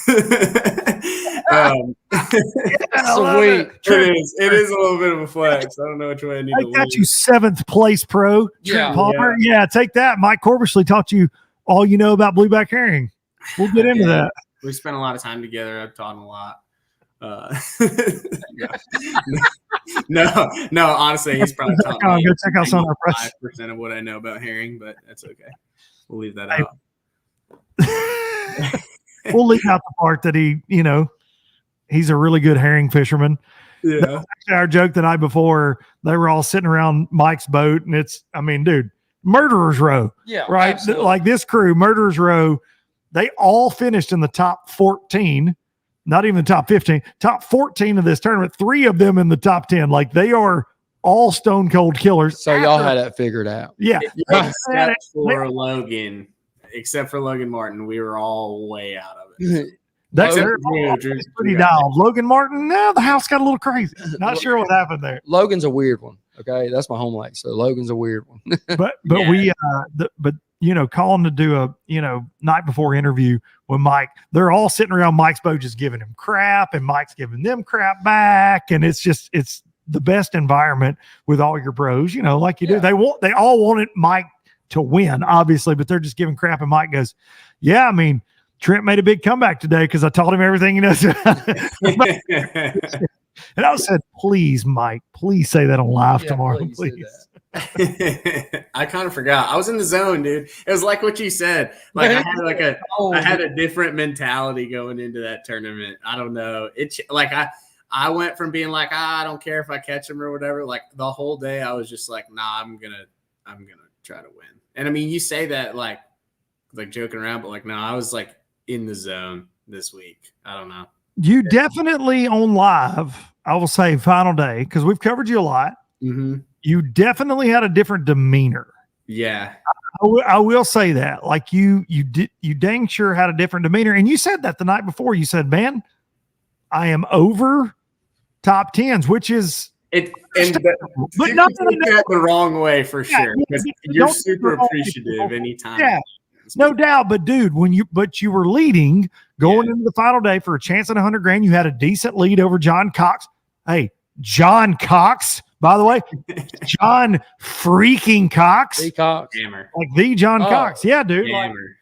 Cox watch. That's the Cox watch button. Is originally what that was. Can I do this for Mike Corbishley? Do a Corbishley watch. That was Hey. Damn right. because he Damn right. beat the brakes Off John Cox. Off John Cox. Off John Cox. I know that's a stretch. You got Mikey nervous right now. That's Josh, a stretch. But dude, you got to think about that top 10. You got Buddy Gross, who's won at a major tour level multiple times. You got John Cox behind you. You got Will Harkins in that top 10. You've got multiple fantastic anglers. We saw Hunter Sales show exactly what he's made of and make a huge jump on that last day. And for me, the scariest thing, had I been in your shoes, and I said this several times that day, volatility. The volatility of Lake Hartwell. Yes. You came from 14th to take the lead going into the final day, and I'm going all day long on live. Fat Cat and I are talking behind the scenes. I'm going, dude, does somebody come from like 15th and win this thing because they just catch the biggest bag we've seen all week? You definitely Was could. that in the back of your mind ever? For sure. I saw Trent on that third day when I was in that one creek, and Trent pulls up, and I'm like, he's pulling up to a pile where I just caught a 5-pounder, four and a quarter. And we talked the night before, and he was like, "Hey, if I get in your way in your rotation, just tell me, I'll run to another creek." And I was like, "All right, sounds good to me." And we work together, and I'll do the same thing for him. Like I 100% would, and same thing for any of the boys in the house. We have before, but I was like, got a really good shot. I had like a pound, 13-ounce lead or whatever. I was like, I can definitely do this. I'm going to go try to catch. I'm going to swing for 17, but realistically, if I have 15, I'm going to make them work for it. But yeah, I saw Trent, and I was like, Trent, like stop. You yelled, and you said, "I apologize if I've blown out your ears on the microphone." Trent! Trent! It was like you were stuck in a well, Mike. You were like, Yeah. Trent! Yeah. He was coming in on it. Oh, no, Trent was across the He creek. was going to fish the same pile that I Oh just my gosh, and, that's and he's going like this. Mike's going, No. Trent! Yes. It's He was in amazing. the zone too. But I was like, what do you got? And he's like 15, 16. I was like, Trent cracked him in the first hour. I was like, good God, he's gonna win the damn tournament. Like, what is it? There was several moments during the day where I'm like, I think Trent might win. But to be fair, when we go off live, you guys checked in at 5:30. We go off live at 1. There's 4.5 hours of fishing time. And then we have no correspondence. We don't know what's going on. We never do. I'm sitting in the damn airport watching the weigh-in. Like, I don't know who's going to win. I'm like, holy crap, Mikey did it, because you told me Friday night, dude, I had 7 pounds at like lunch. I'm not worried about it until the afternoon. But there were a couple times, Yeah. mainly when Trent pulled up on you, he's like, yeah, I got 15, 16. I kind of felt like you were a little bit shaky. Like a little bit. Yeah. oh. And then Kimmel was like, I got 12 pounds or whatever when you guys had an interaction. We watched it on live. And you're like, what? Well, Yeah. what are you using? I was But like, Kimmel was catching him in the morning too, to be fair. But Yeah. I never, like last time we were there in 2022, I caught almost all my fish in less than 5 foot of water on a herring spawn topwater deal, throwing up at the bank on the points. And like all my weight was happening in the morning. And then here we are in this tournament, and it's like 8:30 each day. And I'm like filling a limit of 12 inchers. And I'm like, I mean, I would cull out everything I caught in the morning every day. So it was just a different deal for me. I never caught a 4-pounder during practice. unbelievable. Like I never caught a 4-pound fish in practice. I was like, this isn't good. Like I knew I could catch a few on a shaky head. And like, I'm listening, I talked to Trent on the phone. He's like, I'm catching like 60 a day on a fluke. And, and Patrick's coming off of a win at Murray. And keep in mind, he kicked our asses at Lanier last fall on a fluke. He did. So I'm thinking in the back of my head, like, okay, he's coming off of a win on Murray, and he's going to come to a lake where there's a fluke bite. I'm the world's worst fluke fisherman. Like, this is bad. You've said that on live a few times. Yeah. Well, I said that in the fall. I spent some time trying to learn it because I knew, like, hey, this very well could be the same situation. I mean, if you go back and look at, like, all American pictures and whatever else, and you look at the top 10 baits, it's like fluke, fluke, fluke, fluke, fluke. Oh, yeah. I gotta learn how to throw a fluke. But I still didn't think I was that good. I just found enough fish around. I just found enough fish to throw it at, I think. And I'll just look back at my graph earlier today because I was like, how many stops did I make? And I made like 57 on that final day. And I actually made more than that the prior 2 days. But that final day, I was making longer runs between each stop because I was just hitting my best stuff. So it was like I burned like 40 gallons. So, I mean, I think I was just putting it around the right fish.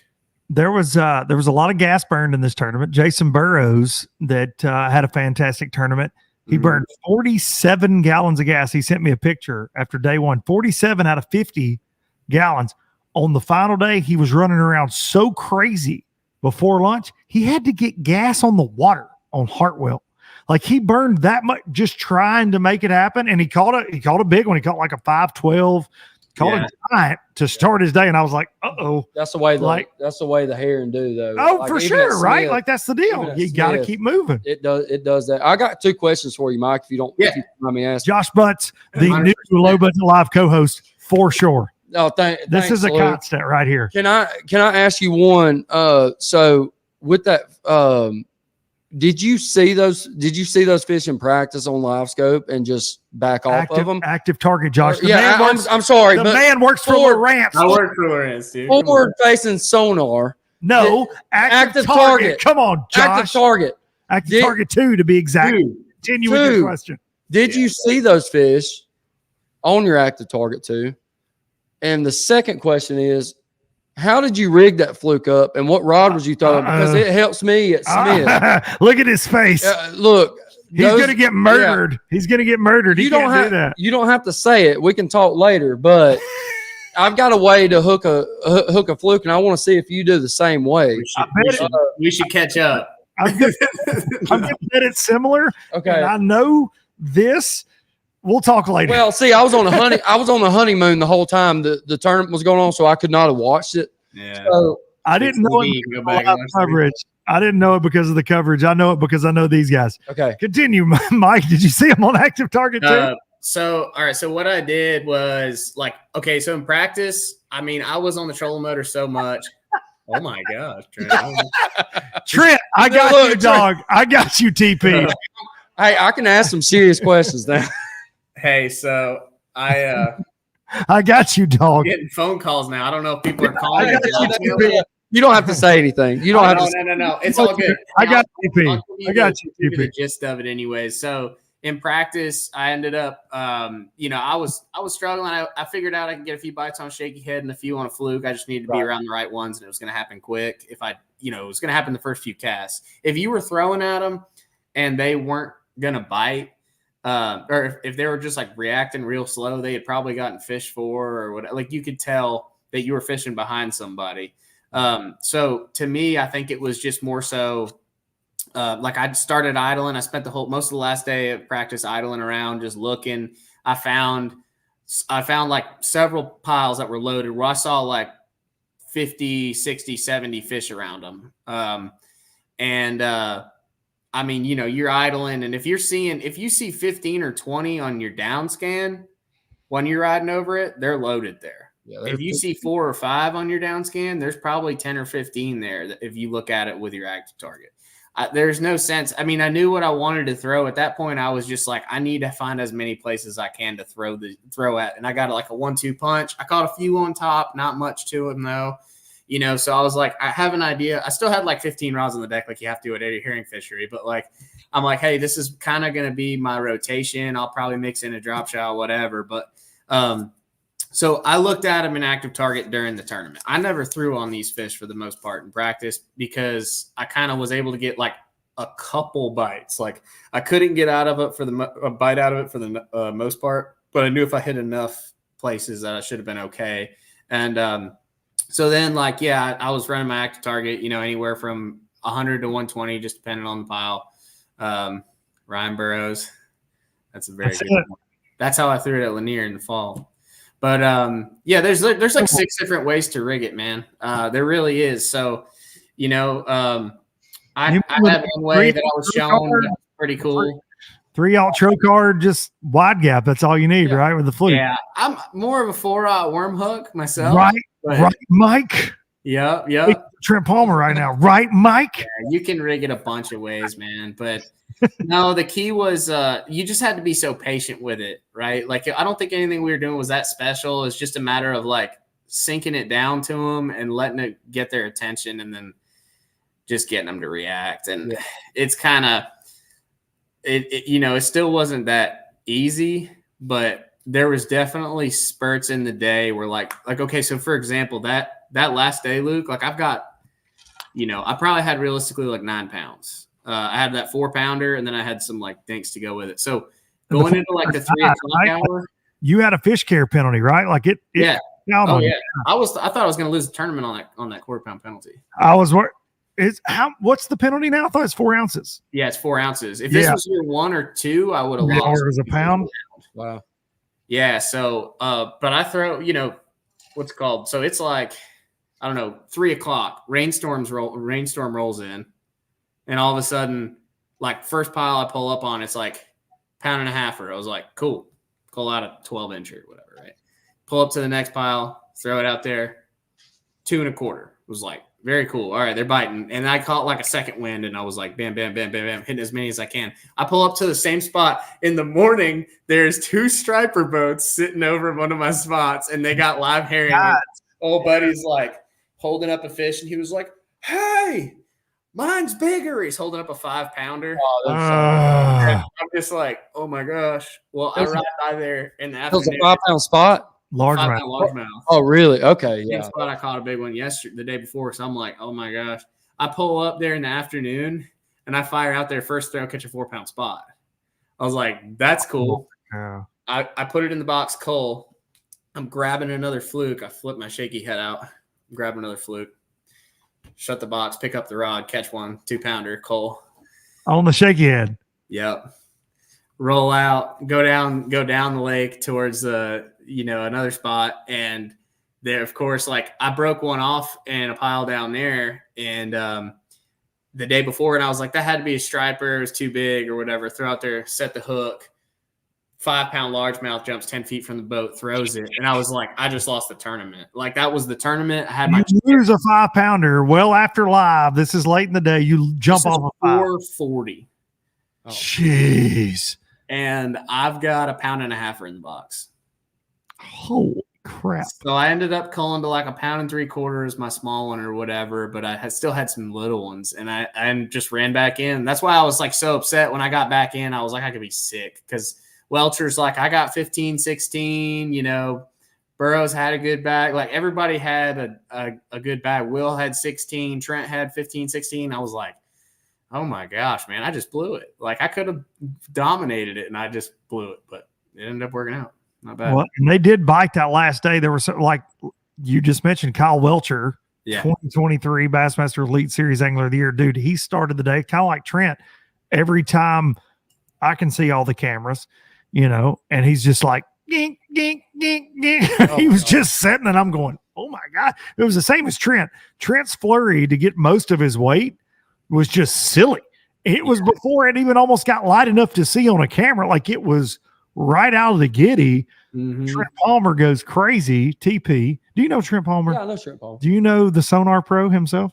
I don't know him personally, but no, he did not. You should take your Express to the Sonar Pro. I think Mike Corbishley would tell you, get you some Lawrences and go see the Sonar Pro. Hey, Mike, I just won a Alabama Basketball tournament. I may be bringing something. Congratulations. Thanks, buddy. No, congratulations to you. Mike got married last year. Oh, so my God. he's still kind of a newlywed. So he got married 2 weeks ago. He waited on his marriage win. Right? Yeah, he waited on his marriage win. Yeah, it took him almost a year. That's fine. Yeah. But you got a bunch of top 10s, I see. So that's freaking stout. Mikey will catch a bass now. Mikey can catch a bass. Mikey can catch a bass, and he's great on live at breaking down what he's doing.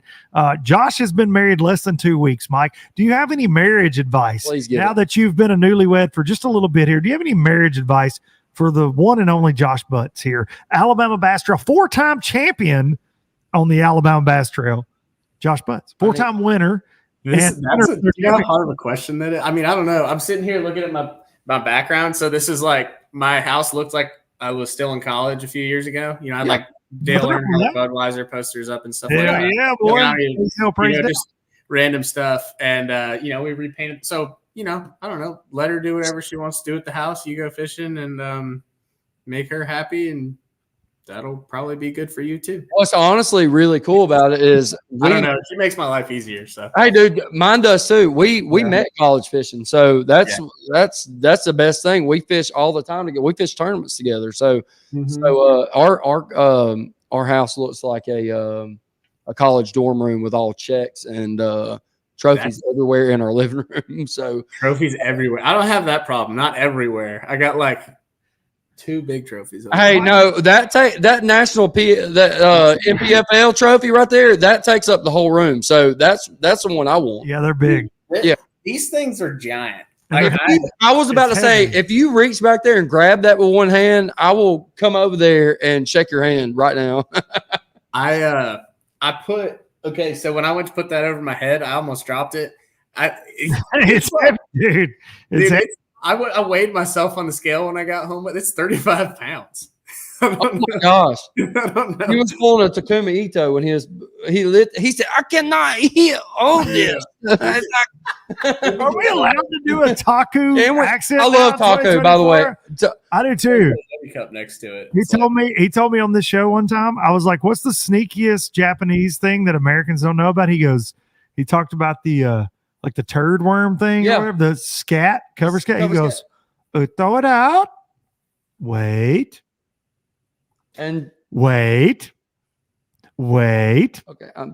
Set the hook. Oh, I was doing He told me on this show. He's like, wait. So great. Dude. And they'll eat it. Taco's the best, man. I'm a huge taco fan.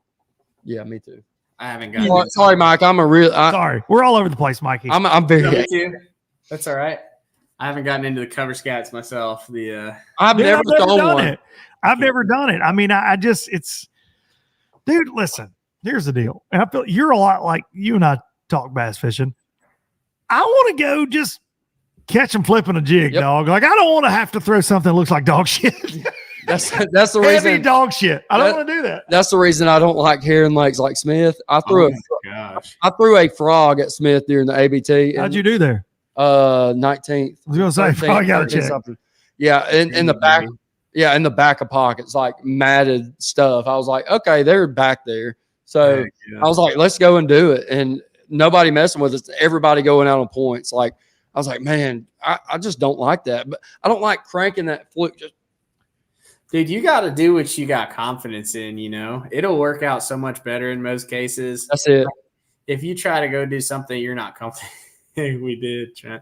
If you're not comfortable in like doing what you're doing, then you're better off like, I don't know, go do something totally different. If you're not a ledge fisherman and you like fishing rivers, go run 30 miles up a river. I mean, that's like Cox's great. I was going to say John Cox. Yeah, there you go. Like, I mean, Keith's kind of mixing it up now a little bit, but like people like that where they've just, you know, they know their strengths and they excel, you know, that's what the deal is. I think if you try to do what you're not good at, it never usually works out. Watching John on live this past Saturday, and I've seen it look like fishing when we fished the tour against each other. I remember a time January, Terry Bolton won the tournament on Sam Ray. It was flooded. It was one offshore. I remember John posting a video and practicing. Dude, he's and the water was like record high at Sam Rayburn, right? It was cold. He was in a ditch that looked like, I mean, I don't even know how he found it to get there or whatever, but in practice he shows, and it looks like somebody's been bush hogging in his boat. Like he posted, and I was staying with Todd Castledine and Russell Cecil, legends of Sam Rayburn, and they're like, yeah, right. You know, Todd's always, you know, he knows everything. He's my buddy. Love me some Fat Todd. But he's like, whatever. He won't catch him doing that this week. John top tens it. Throwing a frog. The water temperature was like freezing cold, and he just went off the map somewhere in his aluminum boat. But watching him this week, it's almost Memorial Day, dude. There shouldn't be fish left up there on the bank for the most part on the bed. I'm not saying not on the bank, but on the bed. I watched him on live for 2 days, just truly go so slow. Like, bro, is he bed fishing? Buddy. Yeah. Fry garters catching them off the bed, but he would not throw basically until he saw a bass. But it's so cool watching him in the back of a pocket go, yeah, I'm just looking for movement, because sometimes they may be on brim. Sometimes they may be garden fry. Sometimes they may just be cruising. I'll catch them. But he is so committed. My point is to what he does, to what he loves, to what he excels at. Now, I will tell you this, Mikey. I talked to him Friday night. I talked to all you guys, and he said, I got bad news for Mike, and not in a cocky way, because John's the least. Oh, yeah. No. He said, I got bad news for Mike if I can make the ones bite I found today. And I'm like, on the bed? And he goes, no, I'm out of bedders. He said, I found a brim bed. He said, I've looked this whole lake over, and I have found one brim bed. And he said, this afternoon, he said there were multiple bass on it between like 3, and I'm going to say the biggest one was 6. And he said there were 2 of them. I'm going to start on it in the morning. He goes, I can catch 20 pounds if they'll bite, Luke. He said, but this afternoon, they wouldn't bite anything I threw at them. He had one chase of topwater, and that was it. And he goes, I'm starting on them, and if they bite, it's over. And John never says things. It would have been too. And he started on it, and they didn't bite. He talked about how line shy they were. They were spooky. He could see the bass. They just didn't eat. But the funniest thing about the conversation, Mike, I said, well, look, dude, I said, you've got wins. I know you want to win here, but Mike's one of the nicest people I know, bro. And he goes, like that. he goes, oh man, don't tell me that. Which speaks to the character of John Cox. He was like already preemptively upset that if he beat you, he was going to be sad about it. I wanted people to go I don't want an asterisk saying like, I want to let up. I was like, dude, Mike is the best guy I know. Sorry, no offense to you, John Cox. And he goes, oh man, don't tell me that. It was like the sweetest moment. Because John Cox, and I feel like most fishing fans understand this, he is one of the best dudes in this whole thing, man. Like he just is. But he goes, oh man, don't tell me. And then you won and you beat his ass. Take that, John Cox. That's the best. John. Yeah, that's the best thing ever. I mean, can I ask you one more question? Yeah. I'm talking so much. Fire away. That's what I'm here for. So you talked about confidence with doing your confidence thing. Were Is that what you're confident in doing? Is going off on those points and doing stuff like that, or are you confident doing something else? Or did active target change you from the fisherman you were to the fisherman That's you a are now? really damn good question, dude. It did. I guess so. Okay, so I live in Raleigh. Like a lot of the fish here, like we fish less than 15 feet 90% of the year. And I mean, I like to, dude. So my favorite thing to do in the whole world is flip bushes. Hell yeah. Is put a flipping stick in my hand and flip bushes. Yep. And I love to throw a frog and throw a swim jig. Like that's my favorite stuff to do if I can catch them that way. Right. I won a couple tournaments this spring around the house, and the only thing I had on was my map on my graphs. Like I don't, they'll get this deep. I don't need to see, active target when they're in a foot of water in the grass. But the mapping is super important too. Like you got to know, like that's so underrated. Like mapping is huge. Yeah. If you could tell me like, hey, we have to take away live sonar. Yeah, cranking too. That's my favorite, right? Like when they get out on a plug and stuff, like finding a school and cranking. But I mean, better, dude. Yeah, so like that's really my favorite stuff to do. But I mean, honestly, I've spent so much time the past few years because it's so hard to deny the fact that if you're good with your forward facing sonar and you get to know like the reactions of fish, like you learn so much about fish behavior and what will bite and what won't bite that you've got to use all the tools available to you. So this year I got pretty good with forward. I've gotten very good with forward and I've learned a lot. And then I've kind of added a second transducer and I've got that for the shallow scout and the shallow scout bracket so now I've got one for scout, one for forward. So I've started to incorporate it into my shallow game some and stuff like that. But I kind of do it all, man. I don't, there's certain things that I definitely don't like to do, but throwing a wacky rig. No, I like a wacky rig. Yeah. Wacky rig is the best. Get out of here if you don't like a wacky rig. Yeah. Anybody that gets on the any Facebook warrior that gets on the keys and says wacky rigs, spinning rods, stupid, dude. Get out of here with that crap. I love it, dude. Sign me up for the problem is like wacky rig, dude. Come on. If it's a one-day local tournament, you can catch them flipping and stuff like that. But dude, I don't think that you can catch them over a 3-day tournament like that anymore. You almost have to just like totally flooded. You know what I'm saying? Like what we even at like Wright Patman last year, it was one on like a wacky rig and a frog. I mean, like a frog still plays, yes.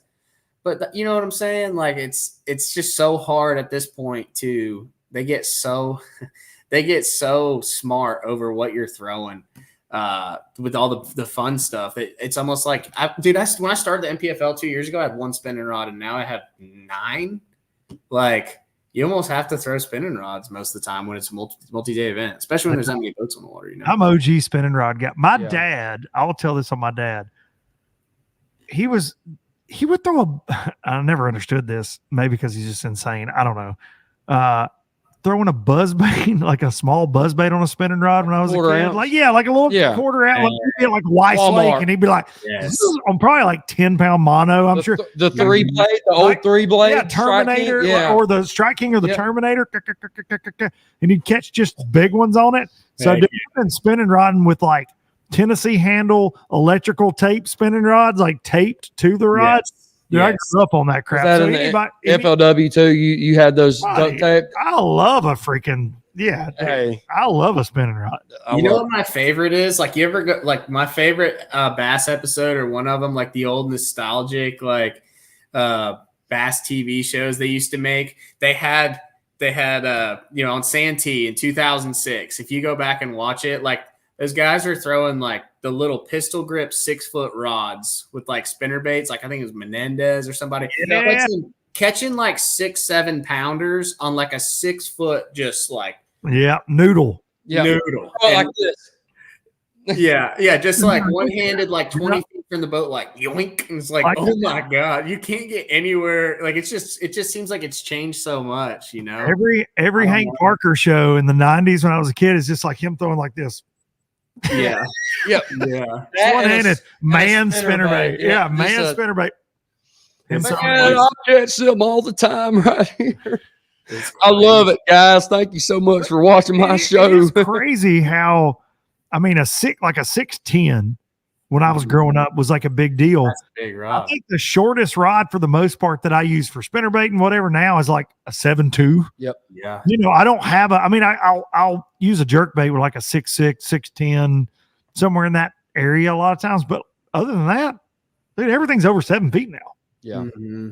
I think I actually threw a 6'9" this last tournament. Heavy.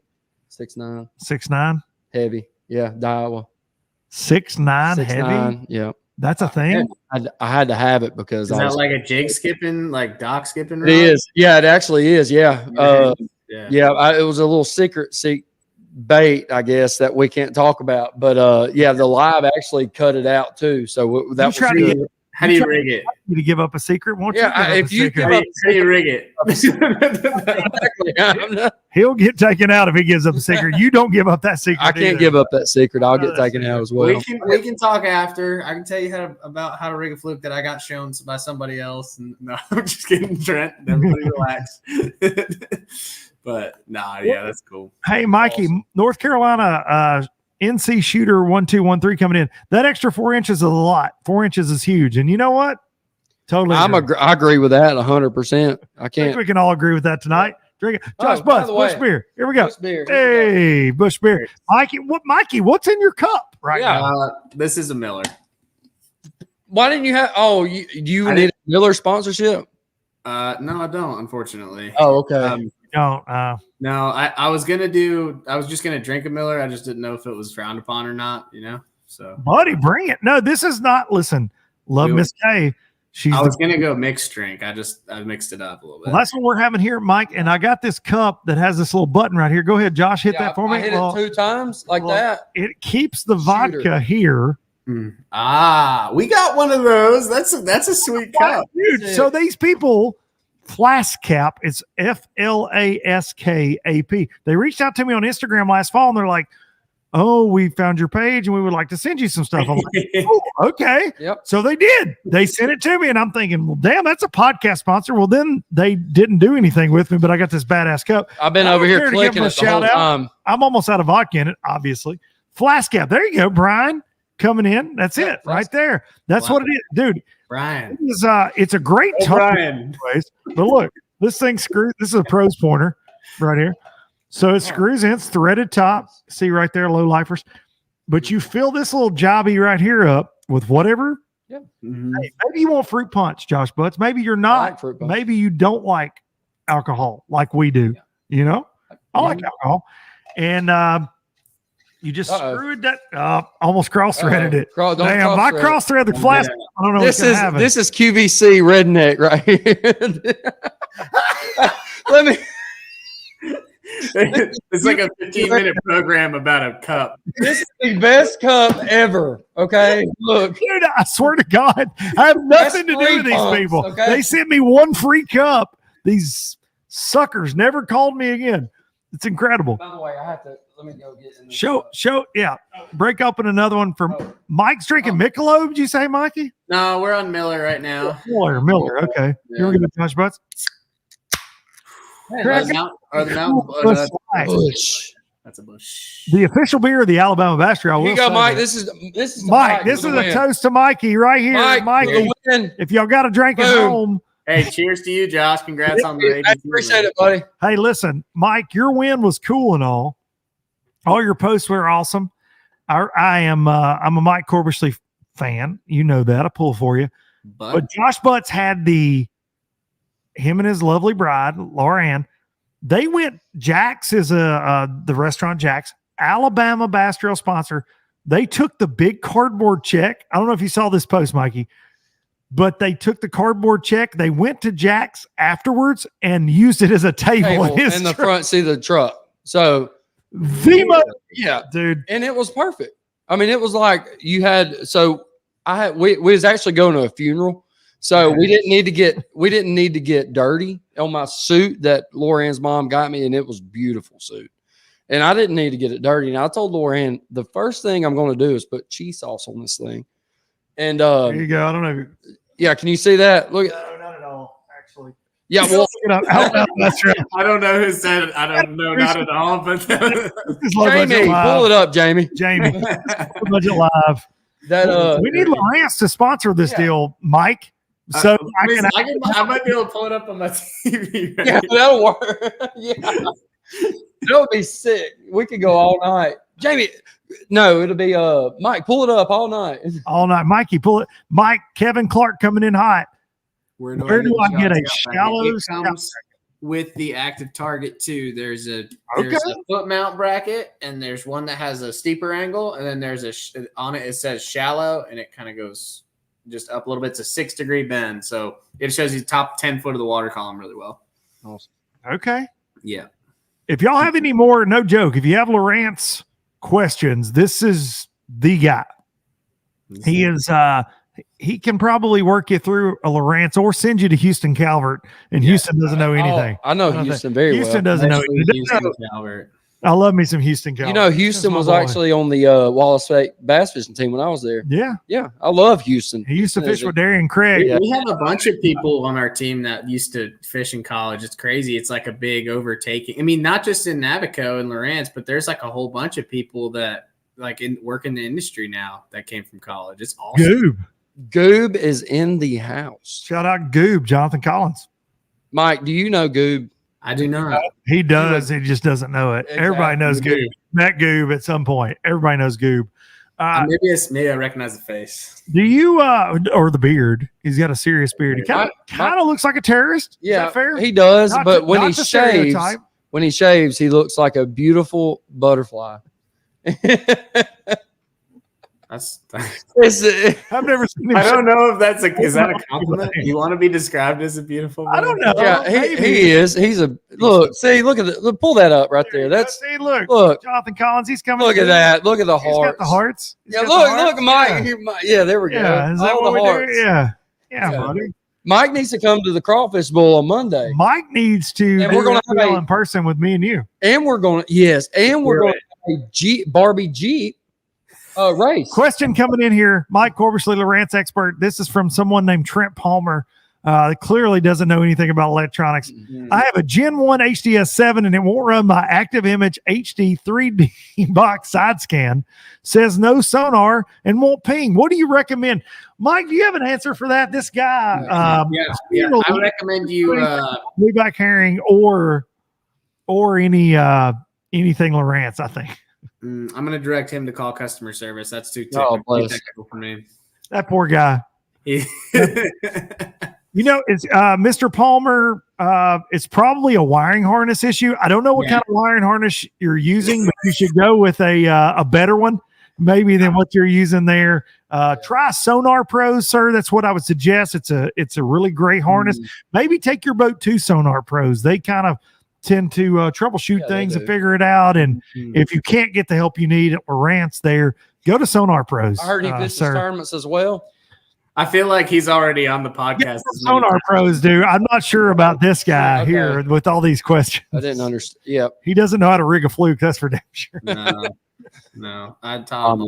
This podcast is derailed and I'm here for it. I love it. I'm here for it. Mike Corbishley is the man. Brett Taylor. Okay. Whew. I thought that said Bill Taylor. I was like, Bill Taylor's in Bill Taylor. Hey, I knew Mike Corbishley back when he used to come around here and set up a display in our meeting. He's a fine young man. Congratulations on the win. Congratulations. I saw you win that, Mike. I was so excited. I was so glad because he says FBD. Oh, who is that? He don't like poor boy Duncan. That's great. Hey, he's sponsored by the Fudge Factory. James Watson, we can't say that on stage. James. We were no joke at an FLW Invitational one time, and James had just gotten sponsored by Uranus Fudge Factory, and he won the damn tournament on Lake. Oh gosh, not Cherokee. What's the other one up there? Norris? Yeah, Norris. James won it, blew it Was out. that the one that he won on Top Water on Plopper? Yeah, he won him on Plopper. Yeah. And he told me in practice, because James and I talk a lot, that he wasn't catching crap. So screw him still for lying to me. And he caught him on a Plopper. And James got a talking to by Bill Taylor before he walked on stage that he couldn't mention Uranus Fudge Factory.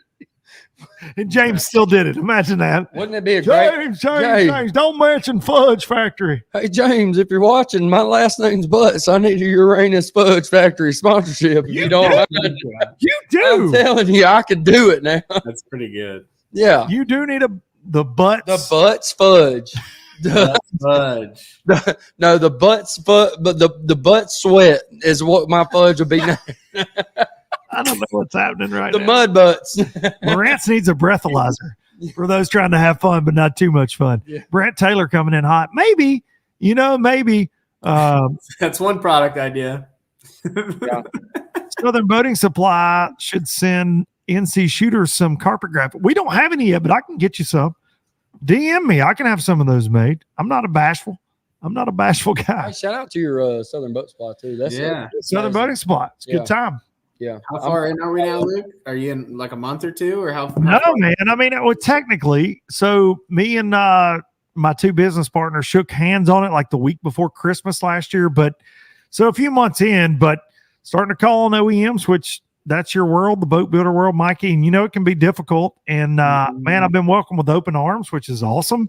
And been around that game for a very long time. And we got a lot of things coming to the internet very soon. We're going to launch our website. It's already out there. We're going to launch our Shopify on June the 5th. Oh, nice. June the 5th. And going to have some cool little items, man. Can you give us a sneak peek? What is the first product that you're going to launch? So the first thing. Can I be there for the reveal? Is it right now? No, yeah, it's right now. yeah. We're hold on. Yeah. Hey. Go ahead and hit that again. Every time we have a new product review for Southern Boating Supplies, and then this,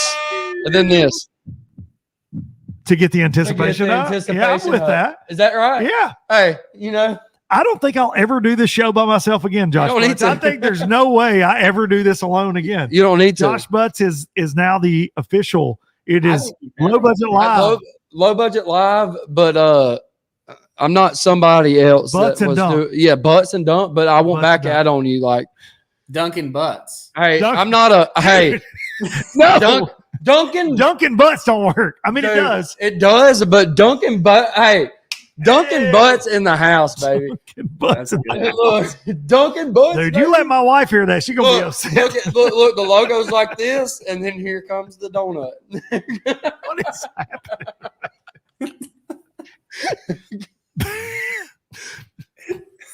Like that. See, you guys watching 120,000 low lifers. If you don't think that fishing needs this Right. Mike Corbishley is the third host now. Yes. He is the third host of LBL, the new version of LBL. Because I am having a fantastic I swear, time. I swear, if I could interview Kevin Van Dam, he would probably leave. He would probably turn it off because so I've never had Kevin on the show. Yeah. We're jumping around. I love Kevin. Sorry. Kevin's always been really good to me, but here's why. I have heard that when he does shows, and this is big in like TV, movie, music world, right? You got publicists and different things.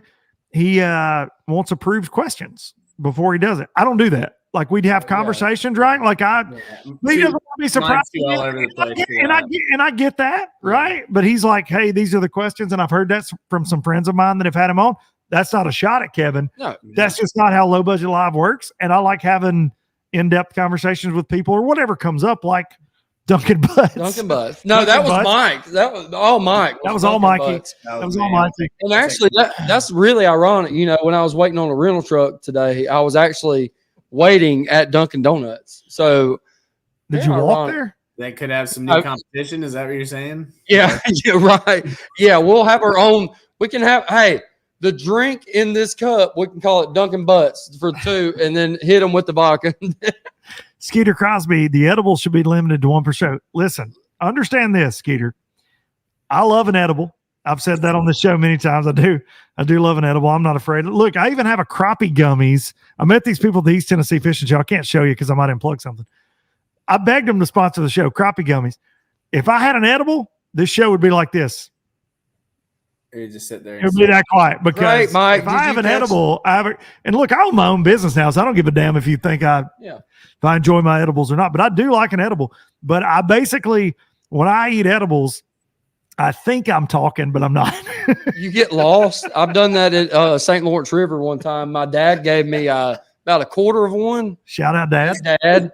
And he gave me a quarter of one, and he said, "What do you think?" I said, I don't fit. He said, "Take this other half." I said, "Okay." Buddy, no, you can't do that. It didn't have time to hit yet. Bro, that is with edibles. Everybody always says, "Oh, well, dude, I ate part of it and it wasn't doing anything." And what you learn is don't do that. No, I did. There's a time frame. A very distinct time I'm frame. edible free. I can't get into all that. Yeah. No, listen, I need everybody at Brunswick to understand Mike Corbishley is not a part of this edible debauchery on that side of it. That's two different cameras. We're in two different rooms. We're in two different You're in a different state. I have not done Buddy, done edible since the last time I was in New York at St. Lawrence River. So to be fair, okay. I haven't done one since last night, and okay, yeah, it make you sleep good though, dude. I sleep like a damn baby. If I don't take them, I don't sleep as well. Now, can I ask you a question off of bass go fishing? ahead. We might as well. We're opening it all up. My fishing. wife is somewhere in the house going,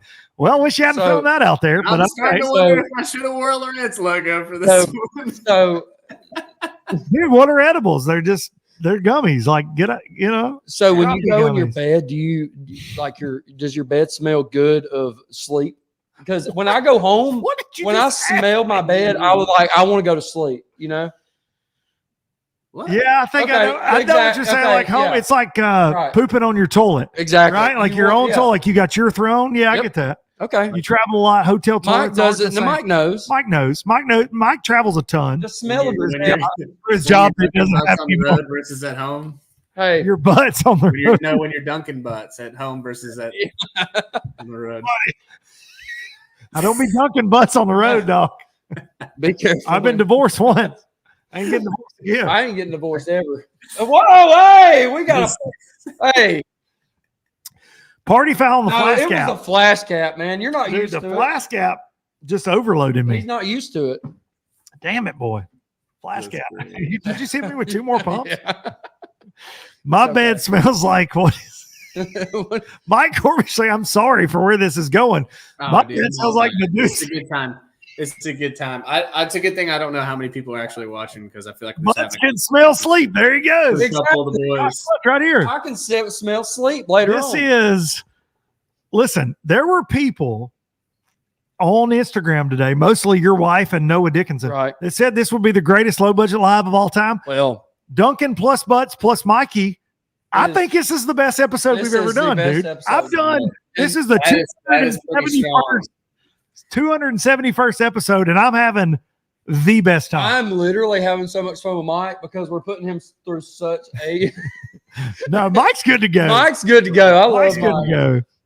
I'm sorry if I offended anybody that I like gummy bears. You didn't offend me. No, we have our own things. I like a good Corbishley.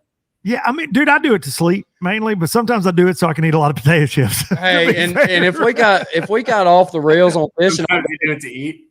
Yes, I do it, and I eat lots of Cocoa Pebbles as well. Hey, big cereal guy when I get on an. Oh, I love Fruity Pebbles, buddy. And they have the new Fruity Pebbles with the marshmallows. Geez, buddy, those things right there, buddy. Comment y'all's best cereal, by the way. Please. Comment. You're like Darian now. That's what he says during ABT Live. Comment. Y'all comment. 122,000 viewers, Skeeter Crosby. Mike, what's your favorite cereal? On the road. What's that? Reese's Puffs. Reese's Puffs. I haven't eaten cereal in a really long time. Dude, Reese's, haven't had cereal in a long time? Why? You quit? I can't eat milk. It kind of ruins everything for me. Milk? Oh, you like lactose intolerant, bud?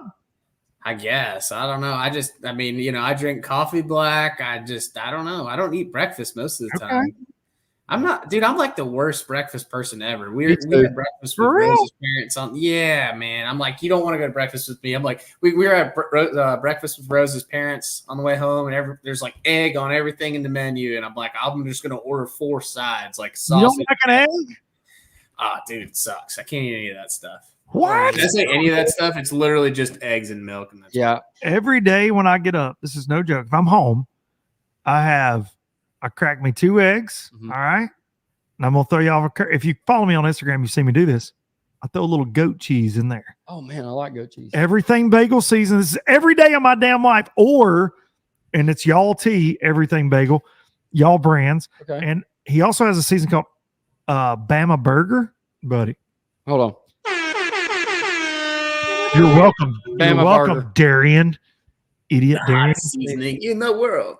Yeah, best. Hey, yeah, best. Go ahead and hit him with that again. You're welcome, Darian. Yeah, Darian. You're welcome, Darian. Free Thank you, advertisement. Mike. There's 127,000 people watching this. Probably bought your crappy seasoning right now. Yeah, Talking about seasoning. yeah. Talking about seasoning. But I eat that every single morning of my life that I'm home. And then here's the key to it, Mikey. Salsa. Is that it? Buddy, salsa on eggs? Oh, Oh man. come on. Oh my gosh. Wish I had it right now. Do you even do that during a tournament, like Alabama Bass Trail tournament? Well, to Because be that's the fair- reason. That's the reason that we cannot get in the bathrooms at the Alabama Bass Trail tournaments is because Luke is in there with salsa egg. I will say Okay. this. I said it was when I was at home, Josh Butts, and there's a reason for that because I have me a little Celsius when I do that. Okay. And about an hour later, you're going to have an event. Really? Yeah, you're going to have an event. So no, I don't do that before ABT. I don't do biscuits before ABT. You got to be on live for 4 hours. There's not a good time to hang off the power poles there. So no, I don't do that. I don't do it before I go to studio. No, doesn't happen. But when I'm home, that's every day, man. I'm like Mike. I can't do breakfast at all. You want to be like Mike. Everybody wants to be like Mike. Be like Mike. $100,000. I mean, yeah, that was pretty cool. I will say that. But other than that, Mike, how much have you won with the MPFL? Because there's not a stat line like that within Yeah. the MPFL. Do you know how much you've won? I mean, it's I do because me and Trent were looking at it the other day because I just want to make Okay. sure like, he knew I made more than him. But 182.5, I think. hit the red button. Oh wait. Yay! Here's what Trent's doing. Yeah, Yeah. he's upset. Oh, I couldn't hear that one. Was it a good It's, one? it's going. boop. Oh, okay. Yeah. That's Yeah, it's the heartbeat. You couldn't hear that one? No, but I see. Here's the thing: I can't really like play that game with like a whole lot of people in our house. For example, like if I try to do that with Pat, he's like, "I made $1 million by the time I was 22." You know, so I don't He'll know. break out that mustache on you. Yeah, the comb and all. I mean, Do you Did you think see he's that? like Dale Earnhardt in the fact that he just likes obliterating people? Because I get that sense. hey, when he he's- doesn't win by small margins either. No. He doesn't win by small margins. He was like, he asked me, he's like, "Hey, can I have a pack of worms?" I was like, "As long as you stay out of the creek, I'm catching them on because I know you'll whoop my ass on them." That's the thing. He catches fish. Patrick catches fish.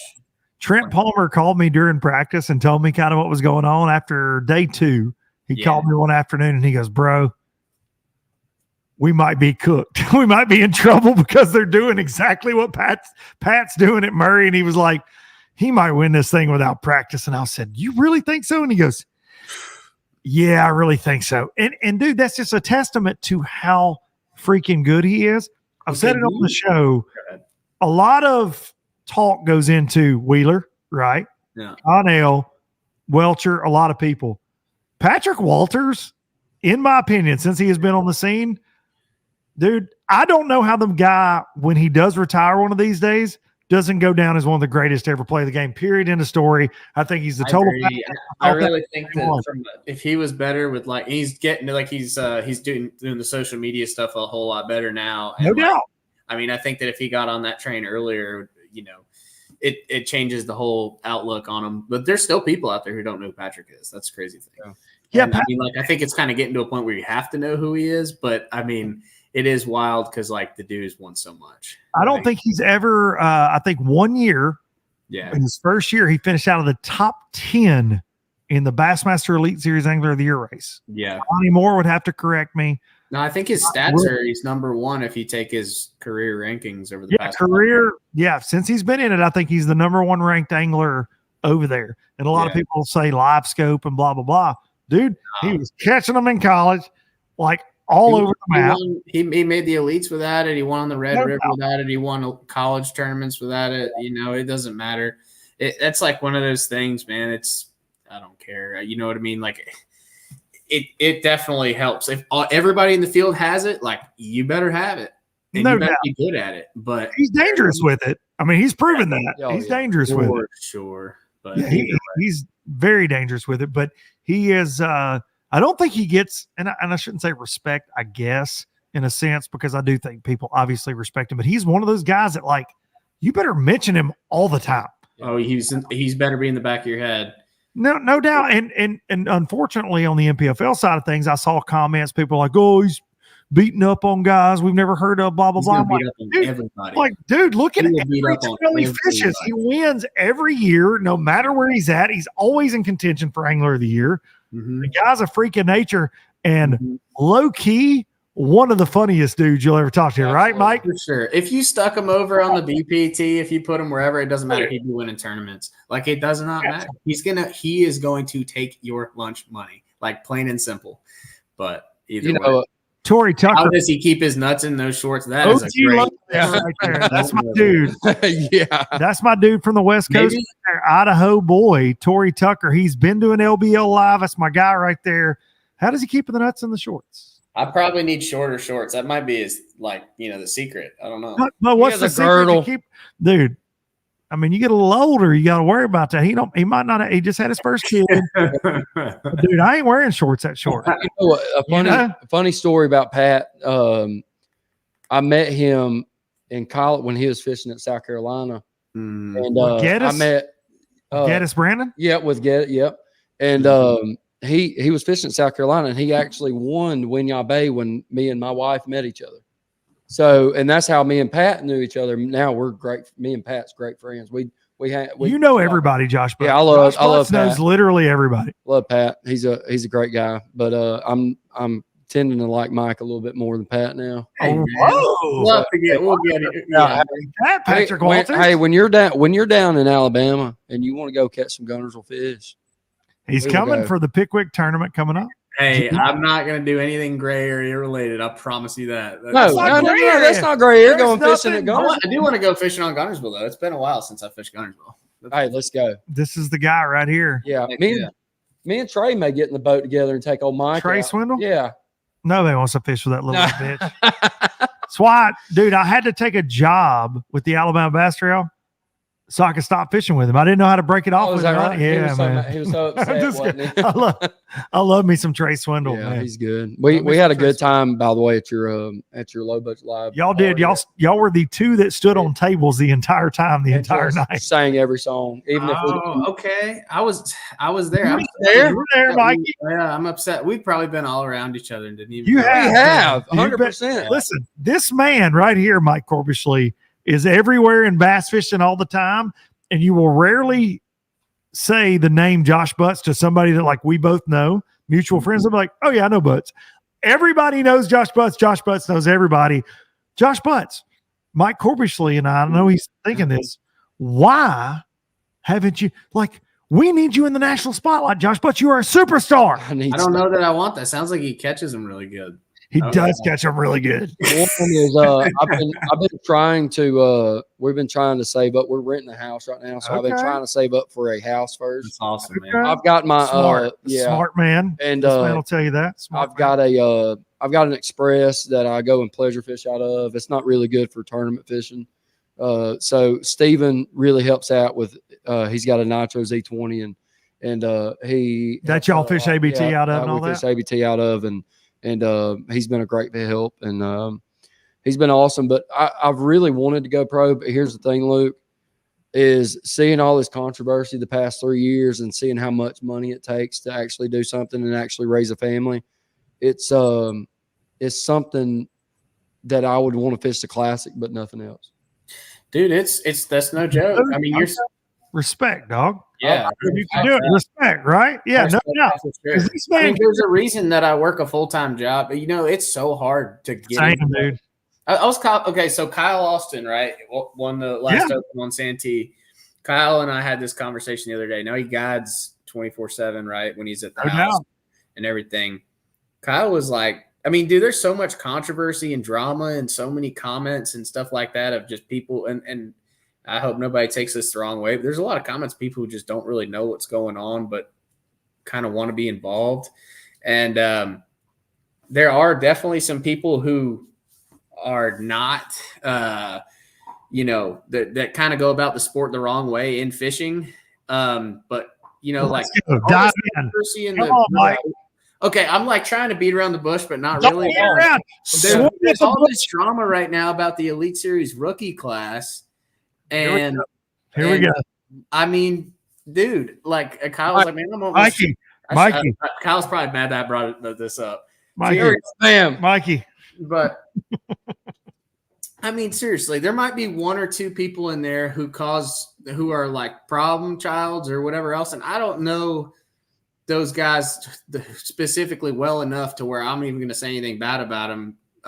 But like realistically, like, man, it's like there's so much comments and drama and stuff like that around it that if you qualify for the elites right now, like you're probably just going to get blasted by 90% of social media saying the only reason you catch fish is because of active target or live scope. That's true. And I think that's kind of BS in my opinion. Well, I mean, I think why are we at that fevered pitch though, dude? Like why, how did we get there? Is it a guy like, and I'm not necessarily throwing daggers at him, but like a Randy Blockett that keeps it stirred because that's his primary platform is the forward facing sonar bitching? Is that what keeps it stirred? Is it because people think, I mean, you sell them every day, you sell electronics every day. Is it people feel like, man, I can't afford this, and so it kind of pisses them off? I think that's part like, of it. What do you think? Like, why are we here? It's at a fevered pitch right now. Whether even if it's not a forward-facing sonar debate, people are like, Josh Butts could post a picture and somebody be like, because he's young, just like you. Screw you, you young POS. Yeah. It's just forward-facing sonar, and you got a rich dad. We'll be like, well, dude, hang on, time out. You don't know my story, but I see it all the time. Why are we there? Why are we there? Why are we there? Dude, I don't know. I mean, that's the reality of it is I think that plays into it for sure. It is expensive technology, right? Oh, sure. Here's the thing, man. Like my tournament partner from home, or one of them, Bryson Peed. Like, okay, Bryson, dude, we fish out of his boat, and he had a 9 up front and a 9 at the console. Okay. That's what we fished out of when we're around the house. If we're not in my boat, we'll go up to Bugs Island or whatever. We'll fish out of his boat, and we'll use his boat if we're not in mine. And he had 2 9s. He just added a 12. I finally got him to add a second graph at the bow. But we were using active target and a map and all this other stuff on 1 9-inch screen. Okay. You can go, I'm not saying that it's cheap, but I'm saying you can go right now. Like, the market's so competitive that you can go get set up with forward-facing sonar and a graph, and if you do the install yourself and you do it correctly online, you can get into it for a pretty reasonable price point, under $2,000 between the graph and the unit itself. Mid-range unit, anyways. You don't have to have the top of the line. I think that there's a big misconception that you have to have 26 graphs. The reality of it is, man, I can't tell you how many units we sell, and it's, if you get to learn all of these graphs and all these units, you're deadly. But if you don't know how to read downscan, 2D sonar, side scan, your mapping, stuff, mapping, then it's a waste of time anyways. I mean, I definitely think that there's guys out there who have become insanely good at fishing as a result of active target or forward-facing sonar in general. But I wouldn't say it's solely because of that. Like, you've got to spend so much time with it, learning fish behavior and what they do and how they set up. You just can't just put the trolling motor in the water and go catch them. It just doesn't work. Yeah, I agree with that. Do you see a push from Lowrance? Because I'm seeing this from boat manufacturers right now, man. Inflation's been crazy. Interest rates are crazy. We see it like right here NC Shooter's been commenting all night. Thank you for commenting. $1,800 for a forward-facing unit. You're right. It's expensive, right? Like super expensive. say, and it does seem like, oh, well, $2,000's not that much, but dude, to a lot of people, it is. But do you see a push from Lawrence? I know you guys released some new units earlier this year, and I apologize, I don't know the names of them that are more like budget friendly. But I'm seeing that with boat manufacturers right now, right? Like that's a big push, thank God, because we were going the route where I thought we were going to see a $200,000 bass boat before this thing was over. But we are seeing people kind of pump the brakes, right? See some less expensive models. I won't say cheap because motors themselves aren't cheap, let alone fiberglass and all that. Well, and that's what I'm trying to say. So for you guys at Lawrence, is that a focus though? I guess is my question. Do you guys, is that something that is important? You've got to have a good, better, best in any kind of product line, I think, where like we have, our entry level, mid range, and then a high end, which is like your Eagle, which was replaced like the Hook Reveal, and your Elite FS, and then you've got your HDS Pros. And then we even have a year-old product that we use for promotions, and that's HDS Lives. The reality of it is like, and then, same thing with Active Target 1, we'll sell that stuff on sale. Active Target 2 is premier technology. Reality of it is like, yes, $1,800 is a lot, but when you compare it to how much boats cost, I mean, dude, you're spending $100,000 on a boat right now. I mean, if you were to buy, like some boats are super, super expensive. So if you could find, like, it just depends on how you want to do it, man. If I was fishing around the house, I would probably have like a 16-foot aluminum or have like a 18-foot Phoenix or whatever else. I mean, I don't think that you necessarily need to have, like, I have a boat that is rigged out to go anywhere in the country, and I am going to have a beautiful ride, and I'm not going to get beat up. I mean, I'm in a 21-foot fiberglass boat with a super nice hull. You don't need that in little small local lakes, but I'm rigged up because I've got to go wherever you send us. I mean, dude, we just got, Amistad. We're gonna go to Saginaw Bay. Like last year, I spent 6 hours of my day at Saginaw Bay driving the boat. Like you don't do that around the house. If I make a 20-minute ride to the dam here, people are like, "That's a long ride." Like, man, you went a long ways, and you're like, not when you run 6 hours in one day, it becomes very short. So I think it's all relative. Like, I think that you can do things, don't stretch yourself out, do things within your budget, get to know what you've got for electronics. And I think that that's the most important thing. I love that, Mike. And you sell them for a living, just like, I've sold boat parts and try to, look, I promote express boats. Look, dude, if you can't afford it, like, I get it. Go get a used boat. I trust me. Yeah. I'm fortunate. Like you said, if I didn't have the access to the things I do, I totally get it. My thing is, I've said this on the show many times, instead of hating on people that have it or posting comments that it's this or that, bass fishing is all about what you make it. Josh Butts likes to go throw a little square bill crankbait sometimes, right, Josh Butts? I love it. Yeah. That's what brings him joy. If your deal is, hey, man, I get to fish 8 times a year, and I love it when they bite a chartreuse and white spinnerbait. Go throw the damn blades off of it. Yeah. Make it what you want to make it. It's a tool. That's what it is.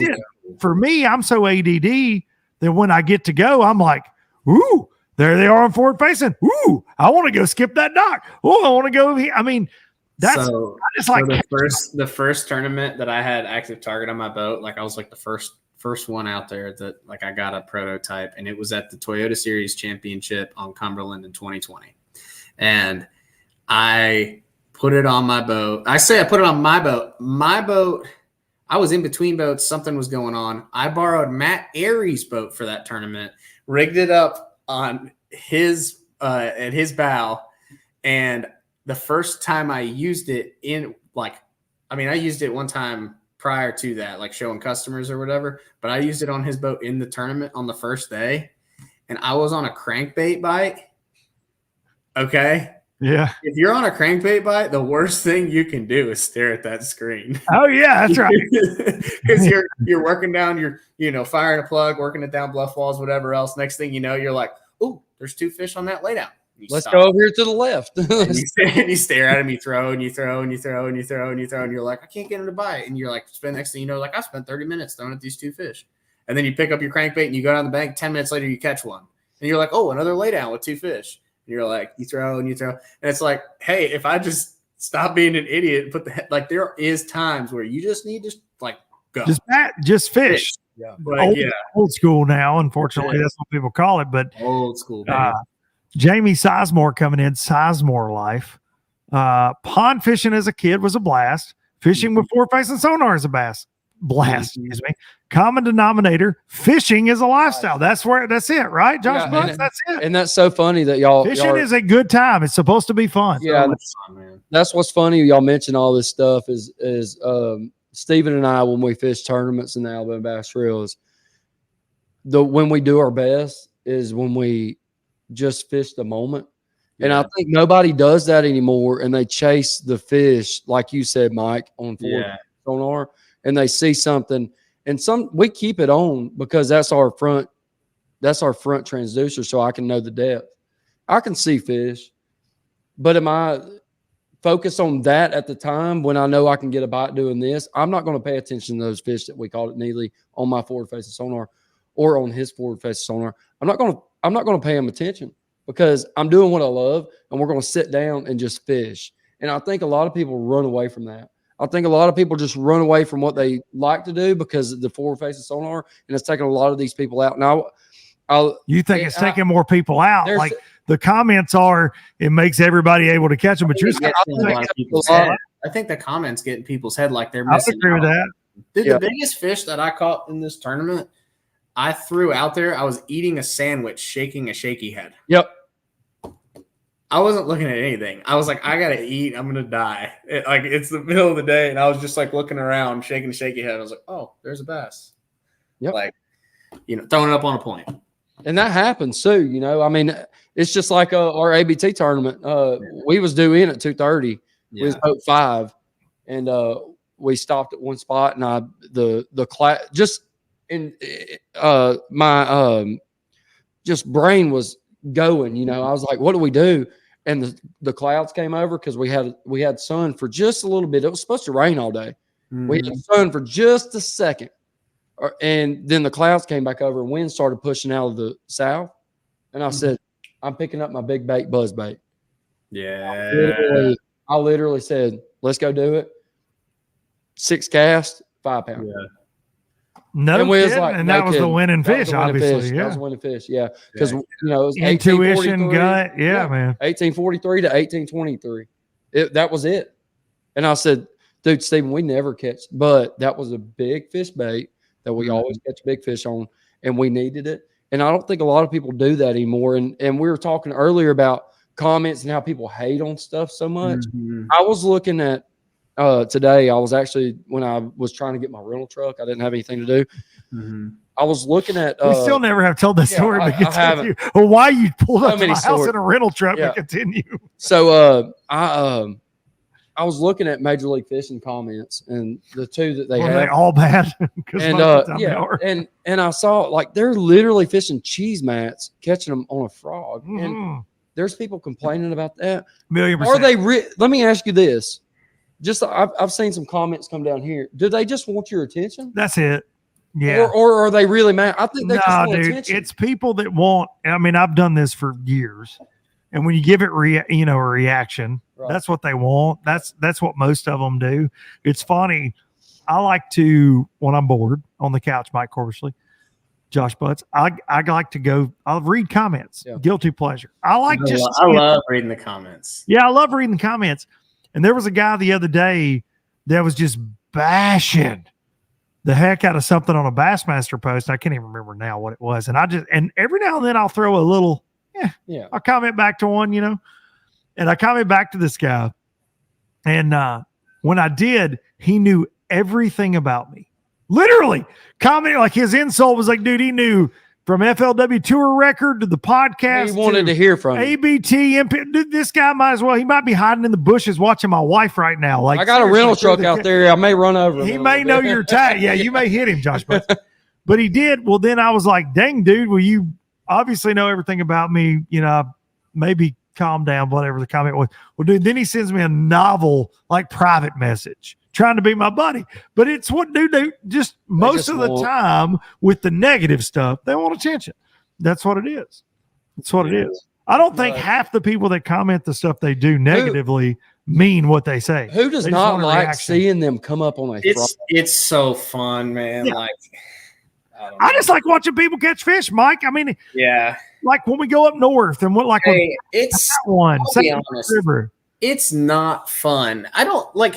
Has anybody watched an Elite Series event when they're smallmouth fishing or any event and been like I mean, 10 years ago when they're staring at 2D sonar and been like, wow, this is so cool. The only cool part is when they actually are grabbing a 5-pounder. Yeah. Hooked I mean, up. or you watch it jump 5 feet in the air. But like 10 years ago, it's literally just this. I've watched, that's just how those tournaments set up. Like I will. If you've ever done it, you're like, dude, it's so much fun. Yes. I've been to St. Lawrence so many times, and it is the most fun you can ever have in your life. Like I dare say, I have watched more bass fishing. Yeah. And now, I mean, it's a job for me now, right? I watch a lot of bass fishing, but in my life, like I'm such a fishing nerd, dude. I used to have a VCR. I would tape the Bassmasters on TNM when I was like 12 years old, right? Like I've watched almost every turn since I got into this, every tournament. If you tell me for a second that they're just looking at that screen, well, by God, you never watched Kevin Van Dam fish a ledge tournament, stupid. Yeah, because he's looking at a screen in the middle of nowhere. If you've ever fished out in the middle of Lake Erie, like there's not anything to look at. Hell no. I mean, if you grass, there's nothing to look at. Maybe 2 foot. Listen, at Erie, it might be a 10-inch break line. Yeah, dude, go from 20 feet to 20 feet, 10 inches, and that might be what they're on. Yeah, you like if you're out there, especially if you're out there in the middle, and you're like, oh look, there's a bank 5 miles from me that way, and that. I mean, like, there's nothing to look at other than the screen. But it's so cool to watch them react to your baits and stuff like that. And I think it's fun, man. I just think there's a lot of haters out there, and I get it. Like, you know, there's a whole lot of reasons. I see both sides of it. I see that it's expensive and whatever, but you don't have to get it as long as you just enjoy fishing and do what you do. I mean, don't overthink it. Yeah, man. I have all the bells and whistles on my boat, and you know what? Sometimes I use them. Sometimes I don't even turn them on. And guess what? I love both. I love to catch bass. Like there's times for both. Like I may be out there shaking a minnow. I also might be throwing a Magdraft in 6 inches of water. Hey, don't be saying that. What? We'll catch them on a hey. Hell, they'll bite old Maggie, baby. Sneak, get out of here. You want me to tell you something? They bite old Maggie. You want me to tell you something? Back in college, okay, there's a guy named Nolan Miner that I fish catcher. Look, we had the crew. We called them the kickback crew, and we all stayed together at these tournaments. Okay, I stayed with Nolan and Casey and all the guys from West Virginia and stuff. So I would not throw. He told me to throw it. He gave me one, told me to throw it. I said, I will not do it. Shout out Nolan Miner. I will not do it. And he said, Josh, if you don't throw it, I'm going to be mad at you. I said, I'm not going to throw it. And then finally, everybody came up to Gunnersville one weekend, and I let them stay at the house, and we all went to Gunnersville. And I picked it up, and I said, I'm going to skip it on some docks. First docker came up to, called a 6.5 pound. I said, holy crap. He wasn't lying. We ended up catching 25 pounds that day with a guy named Jacob. He was in the boat with me, and he said, Nolan told you to throw it the whole college series tournament. I said, but I couldn't until now. And then I kept it a secret for a while, and then I realized after a year of throwing it and posting like a dummy, everybody on the Alabama Bass Trail had it on their deck of their boat. It's not like it used to be. Like 4 or 5 years ago, that thing was ridiculous. Oh it's a spinner bait now. It is. That's a really good way to compare it. Yeah. A really good bait to compare it to. Yeah, it's a spinner bait, but I mean, I've seen it, you know, people that you would never expect to throw it, if that makes sense. Like you see a lot of them now. They still like it. I want to go back to Nolan Miner real quick. Make sure you're following him on YouTube and social media. Nolan likes to saltwater fish more these days, but dude is a stone cold, him and his brother Ewing, right? Yeah, Ewing is stone cold killers. When it doesn't matter if it's a bluegill or a bluefin tuna. Them boys are dangerous. Yeah. dangerous. Mike, do you know Nolan and Ewing? Yes, I know Nolan, not Ewing, but yeah. No, boy, that dude is just. There are guys. It's like my buddy Carter Andrews, where you just go, "That's a really fishy dude." Like they're just always around. He's like fishing. He'll be like fishing creeks, like randomly, and then he'll be fishing for redfish on a kayak. Like he's all over the place, man. I'm such a Nolan Miner fan. I love it. Such a Nolan. And he's very like one time. Let me tell a quick story about Nolan, and then we'll get off of it. Me and Nolan got in an argument one time when we was at your the low budget live in Birmingham. We all came down there as the first one ever. Yeah, the first one ever. We came down as a kickback crew, and we all sat at a table. And I was just going crazy. I was just happy. Were you bush lighted out? Bush lighting? And I was sitting beside Nolan. He said, "Josh, calm down. We're eating, you know." And I said, "Nolan, it's a bar. I said, we're gonna have fun." And then, dude, he was like so mad at me the whole night. And I went up and hugged his neck. I said, "Nolan, I love you, even though I love you so much." I don't even remember the name of the place we did that first one there. I don't remember. Either. It was such a great venue. Damn, I need to look it up. There was actually a bar there in Birmingham called Mom's Basement, and they wouldn't let me do it there. Oh, that sucks. Where did we do the first one? Oh my God! Comment if you were there. You were there, and you don't remember either. I don't remember. I drank a lot that night. That was, to be fair, I drank a lot. That was where it all started. That was fun. That was we actually ended the world. Josh Butts that night was really what started COVID. Oh, everybody that came almost was that a classic, like 2020 Birmingham. Yeah, we did the first ever. We did the Black Market Grill coming in hot right there. That's it. Yeah, shout out to Black Market Grill. That place is awesome. That's such a good little venue. Black Market Grill. That's right, Jeff. Damn, Jeff. Great job. Yeah, everybody caught COVID after that. Birmingham Bassmaster Classic. That was it. 2020. Well, and I know you were there, Mike. I remember that show being so ominous and weird, but also at the same time, everybody's like, "Yeah, this China virus or whatever." I'll never forget. Like Monday, it ends on Sunday. I'm home on Monday. I don't have a voice because I've been singing and yelling and talking at the show. I get a text from TH Marine that says, "If you've been to the Bassmaster Classic, you are quarantined for 2 weeks." I was like, "Damn, I'm fishing all 2 weeks. You just sent me bass fishing, son." And then it was like, "Don't come back to work." We were out for months after that. Like, dude, it was. But that was crazy. What started. Like that was what started. And Marissa, Triple Threat, my wife, she came to that event. She was so sick, no joke, for like almost 3 months. Could not kick this weird cough, this whole thing. And she's like, she kept going to the doctor. They're like, "Yeah, we don't know what you got." And dude, she was so freaking sick. But I remember Gerald Swindle, Leanne, Wesley, and Steph Strader, they were all sick as dogs. Everyone was over there. It was so sick. We were all like, "Oh man, wonder what this is." Dude, I actually think I caught it like 2 months before that show in January. Yeah. So I was in Arkansas hunting, and I got in town, like saw some customers, whatever else. I got in town to our hunt camp, and I was like, I go to sleep, and we had, at the time, we were, in bunk beds. And we were off on each other. We're in bunk beds, dude. I was shaking so bad in the top bunk. My buddy who's sleeping below me, he stands up. He's like, What are you doing? Going up there? What are you doing up there? And I was like, "I'm freezing. I don't know. I'm just freezing." All right.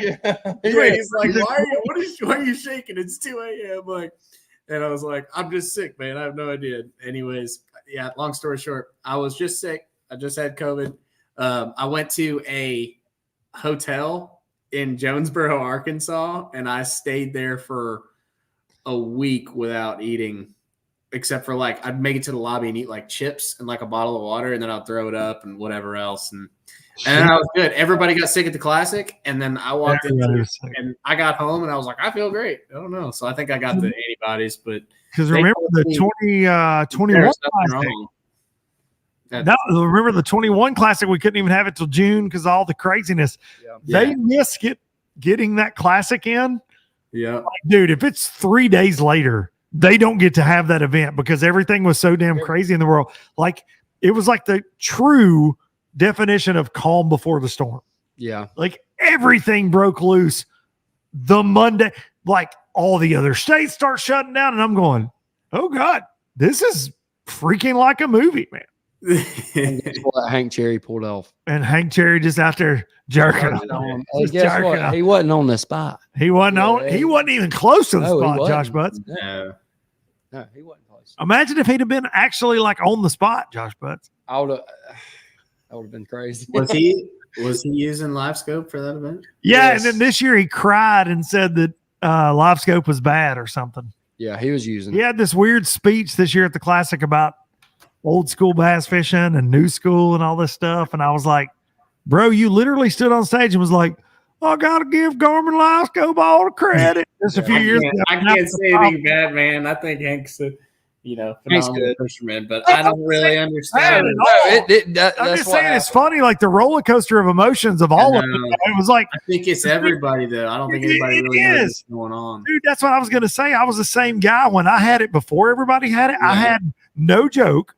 I've said this many times to the lowlifers, but I did the live scope release at ICAST the year they announced it. I had one of the first 5 they gave to the pro staff because I took my boat. Dude, I didn't know I was walking around with freaking dynamite. I had no idea. Dude, I had it at St. Clair. You should be leading angler of the year. Bro. Any tour. Yeah. I will never forget Daryl from used to be Lawrence, but Daryl from Garmin putting it on my boat on the off day at St. Clair, our final event 2017. Never forget this. Yeah, 17. 18. 18 year. He puts this live scope on my boat. He calls Bill Taylor. He says, can we put his boat in the water so we can just make sure it's okay on the off day? Yeah, cool. He takes it out there. He's like, all right, well, it shoots over here, does this, he does that. Dude, he doesn't show me really anything. So I'm like, okay. Like, I don't know what I'm looking at. First day of the tournament, Matt Airy and I spot lock side by side, right? I turned the damn thing on out there. We're over close to the mouth of the Detroit River on the Canadian side. On a place I found them drifting, because you used to have to like drift, right? Like grid it out, drift, whatever to find them. And I turned it on, and I was about to get seasick because there's just crap, like just there's just stuff swimming around. I'm like, oh, this is too much to look at. Literally turned it off. Literally turned it off. Was that Panoptics or was that? No, that was OG? I had the OG Panoptics as well. This was the first generation live scope. So Jason Christie won that tournament at not Panoptics, that one. right? No, that one was won by Chad Grigsby, maybe. Okay. But just drifted. Like, dude, I'm Right. telling you, dog, the only one other than Scott Martin in the entire field that had it in that tournament. I think I remember that because I remember Ari calling me once and being like, hey, we got to have a forward-facing sonar. Yeah, what is this thing? Yeah. And I was like, what are you talking about? And he was like, I'm telling you, Scott Martin didn't make a cast for like 20 minutes at a time. Because he roomed with Scott. Yeah, he roomed with Scott. And he waxed them. I was like, what was so crazy, my aha moment with it was during the media deal. Yeah. So we had like people from the media at the day before I cast. yeah. And my aha moment was how bad I'd screwed up. We're on this little lake by a golf course in Florida. Mm-hmm. I'm like, I wonder what those dots are right there. And they came up schooling, and I went, Oh my God. oh my God. At that. And that was the moment. You know what's crazy about that, Luke? That's how we found the Lake Jordan championship win. Really? We saw them schooling, and the last day of practice was like 2 hours to go in practice. We went upriver and we saw them schooling on the bank, and I caught one, and as I was reeling it in, I saw them, and I said, "Where are they going?" You followed them. Follow them out to the river. They went up school in the middle of the river in 3 minutes, and they were a half a mile away. Yeah. Moving that much. Moving that fast. That's Isn't how it we. crazy? That's how we. Here we are talking about forward-facing sonar, and but hey, it does play in some tournaments. Yeah, it does. It does. Sure. But Yeah. Well, it's crazy to what we've learned, right? Like Yeah. I've said this on the show many times. Like I think another reason people hate on it is because it's just proven all of our theories wrong. It's like, oh, well, they go from here and then they go there and they stage and then they do this. Yeah. Dude, we never knew anything. Yeah, you would think Anything. that one of the schooling fish that were on the bank were just still sitting there, and it was a hard spot there, and you thought they were still sitting there with a drop shot or a shaky head. You can make them catch bite. them, No, they were a half a mile away. Yeah. That was the same ones You'd that sit there and throw. Yep. Yeah, it was nuts. We chased a school during that tournament for a mile and a half and finally came up and we was able to get those school. Yes. Oh, yes. On 100, we chased those fish and they were chasing. It was in the fall and the bait was lined up in the middle of the river. And this particular school had 2.5 to 3 pounders in it. And we wanted to keep up with them because we couldn't see it the rest of the time. And we knew it would take like 14 pounds. So we literally chased them for a mile and a half. Commitment. And they finally came. And in like when you can see we're facing Sonar, and they were just tiny glitches. Yeah. And that's what we kept up with. And finally they stopped and came up and we called them then. Unbelievable. I think that there's a misconception on that too. Because like what you said right there, that's a huge risk that you did that. Because no doubt followed those fish for 40 minutes and looked at each other and been like, wow, we just trolling motored to the middle of the lake for no damn reason. Yep. You know what I mean? And they never came back up schooling or you couldn't catch them or whatever else. Like you can go down a rabbit hole the other direction just as fast. Yeah. Well, I think that's why some of the veteran guys as well, right? Like they don't want to commit to it because they've got this memory bank of, I was here in 2019 and we called them like this. So I want to go check this stretch of docks. I want to do this. Yeah. And a lot of the younger guys just go, I'm just going to go forward. I'm just going to literally go look all day long. I don't care if I find them in practice. I know I'm going to find them when the tournament starts. And that's what we've been seeing, whether it's the opens. That is kind of wild. Yeah, it is. But it is a commitment because like I said, I love to catch them swimming a jig and watch them eat it and throw a frog. And in the same day, I might go, I'm going to go out here and mess around a little bit. I saw a couple. Yeah, I throw at them. But it's never full commitment from me. Yeah. And the guys that catch them the best on forward facing, that's what the fans don't understand.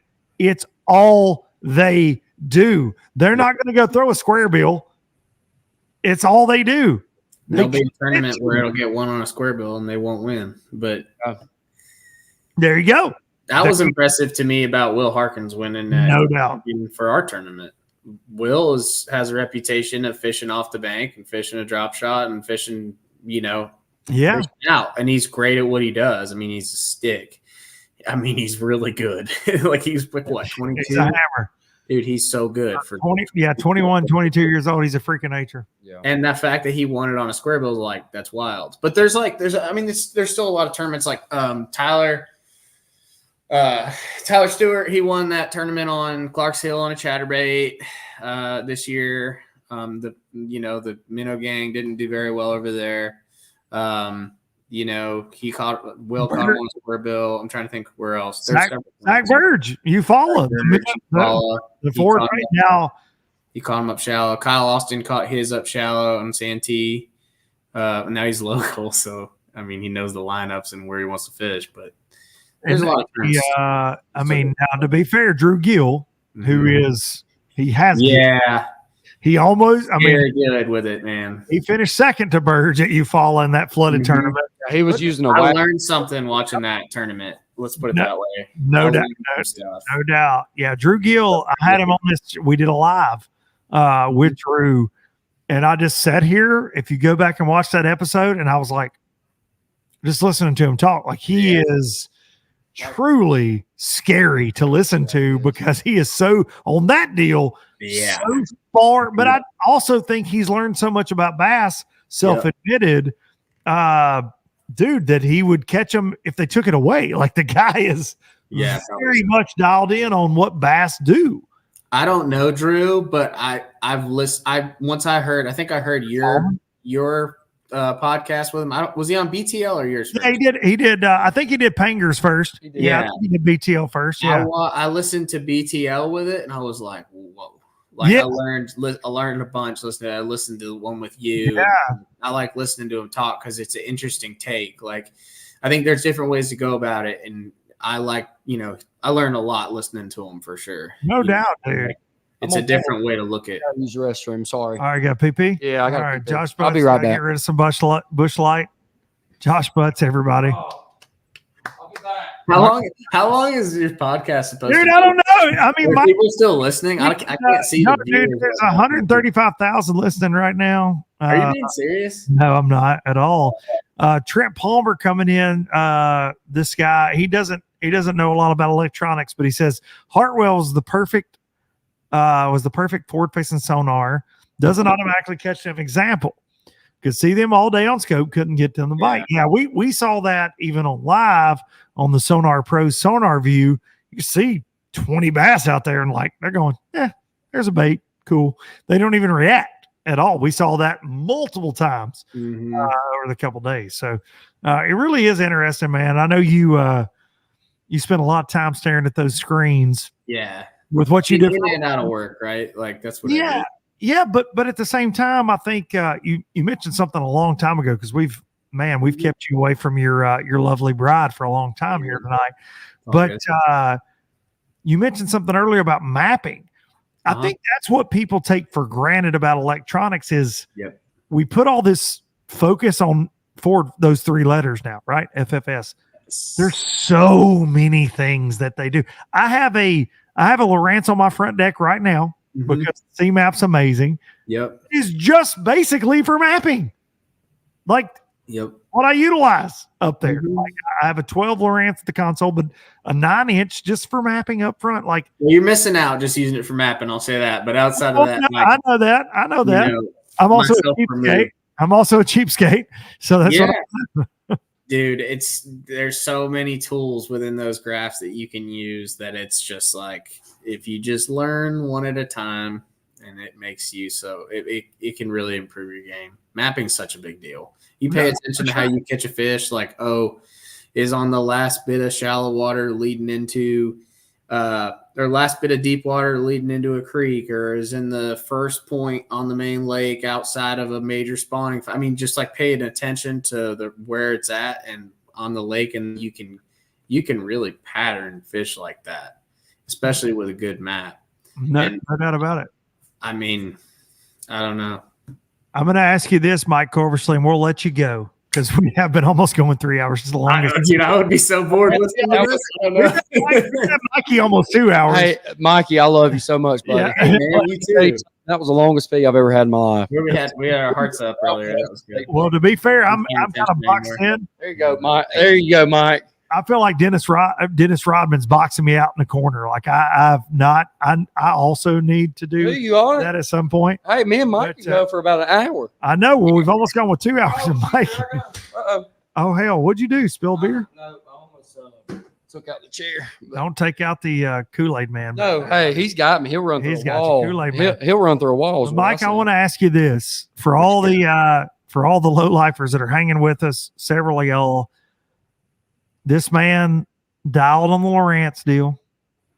What is next, Mike? Where do you see electronics? Oh, I saw your face. You're like, oh gosh. How much better can it be? Are we going, what's the next breakthrough? Are we talking mapping? Are we talking side imaging getting so much better when you're graphing side view? What are we talking? Side scan? What are we talking? What is next that people can think, okay, oh gosh, it can get it does active target, forward facing sonar get better? What's the next frontier of all of this for people to bitch about? Yeah, and I want to say AI. Let me ask you that. Hey, that's a good point, man. That's scary. That's very scary. That I think is scary. I can't really dive into like, hey, this is what we're coming out with next, because that's a good way for me to get fired. But outside of that, like, come on, dude, get fired. At least for the low lifers, nobody will know. Southern Boating Supply has a place for you, Mikey. Come on, now we don't pay very good. We pay in hugs. We pay in hugs, but Love hugs. you could probably refill my cup here anyway, like with like another Miller. But outside of that, there you go. Wait, get a bus. You're out with that. Yeah. No, I don't know, man. I think it's absolutely crazy. It's crazy. Like if I look at our roadmap and see where we could go with it, like it's pretty unreal. I think it's more so just definition and there's a whole lot of cool ideas out there. I can't dive into a ton of it, but I I think we're going down a good road. I think that if you go down, I don't know. I just can't say. We're anything. going down a road that's hard anywhere. For me to say. That's exactly right, Josh Butts. Yeah. Mike Corbishley answered my question and didn't answer any damn thing. I didn't answer anything. It was he went down a dead end road that he knew that was dead end road, but I was trying to figure out how to say that. He went parking. Yeah, no, I don't know. It's interesting. I think it's. We'll see. I have no idea. We love you. Didn't say anything, Mike. I know. I just gave you the Joe Biden answer. You gave me a Joe Biden answer. I like ice cream. I'm scared. I stumbled with what I said. I'm not even sure what I said. I don't know either. It was a bunch of let's see, horse. That's all that was. Now Butts knows where the bleep buttons. Oh, that's crazy. That's fun. Mike Corbishley. You told us buddy. so many things, and you told us so little at the same time. So many, and so it's a politician. $100,000 winner. $100,000 winner. Y'all go follow Mike. Truly, he can get you on the Lawrence Pro Stamp. Hey, go send him a DM. Send him a resume. If you get on the Lawrence, you may. Southern Boating Supply is not sponsoring any damn body. Call Mike. Number 10. Mikey, I appreciate you, buddy. Hey, I do appreciate the support, though, for real. Dude, you're the man. I told you the night before. It's just like Josh Butts winning ABT. Working for these organizations, I'm not supposed to pick folks and pull for folks, I guess. But, dude, all day long, like when you were, you seemed like, and you told me the day before, 7 pounds at lunch. I knew you were expecting to have a slow morning, but then you caught a 4-pounder, but you seemed frustrated at times. And I was like, damn, when we went off live, I'm driving to the airport and I'm going, damn, I hope Mikey catches them this afternoon. Cause I wanted to see you win, man. And it's the same when Darian texts me and goes, dude, Butts is smashing them. I'm like, man, I hope Josh Butts wins. So this podcast is perfect. That's two awesome, of my favorite, and I made the post, and I mean it, man. You two guys are two of my favorite folks in this whole world. Y'all are the best, and I appreciate y'all joining me, man. Hey, Mike. Thanks, Mikey. Congrats, man. That's so awesome. I'm proud of you, man. That's so awesome. Brother. Appreciate that. No doubt, man. No doubt. Winning in that field. I mean, ABT's the same way, dude. Hammers. Like 100%. It's scary. And he's got 4 of those. You'll have 4 big trophies before it's all said and done, or more. I know that, no, Mike's got the one that's completely obliterated what I've made on ABT. So we're good. 100K. Yeah, that's so awesome. He looks like it's definitely a nice payday. He looks like my buddy that I first fished college with, Justin Rivers, by the way. Shout out Justin. And does he not look like Jordan Wiggins too? Look at that. Kind of looks like Jordan Wiggins. He looks like Jordy a little bit. Yeah. Are you good? Somebody told me the other day I look like Nick LeBrun, and he catches a lot of fish. I'm all right. Like Nick says, I've been just catching them bass. Just been catching them bass. Well, I just threw up there with that chatterbait. He catches them though. Dude, Nick LeBrun. So random, before we let you go, Mike, I was told this by a fellow angler and good friend of mine that knows Nick LeBrun. So Nick got saved in life, like apparently used to be, a different guy. He listens to Christian death metal. Really? Buddy, can anybody, dude, that is literally a thing, apparently, cool. like, but it's about the Lord. He's like, let me get hyped up. Jesus loves me. I don't think they don't have any beefs in it. Oh, okay. No, Christian. Jesus. Oh, yeah, dude. man. The Lord. Yeah. But dude, I've been told multiple times that that's what he listens to. That's so awesome. I got to find death Christian. I'll have to look that up. Mike's going to have to look that up and send that to me. Wait, Mike, hold on, real quick. Why'd you put wrap this up? I want to know real quick what number one song, your favorite song in the whole world, Luke Duncan. What is it? Mine? Yeah. Buddy, that's such a loaded question, dude. It can't be Biloxi Blues. No, I hate my music. Everybody calls them narcissistic. So Okay, if you were to pull up your Spotify Wrapped from last year, what's the number one song? It would probably surprise you. Dude, right now or just ever. Yeah, So like if you were to turn on a song, like you're headed to a tournament in the morning, you're like, oh, I this gotta will turn the surprise music everybody. on. You're like, I'm getting fired up. If I'm gonna get hype, Yeah.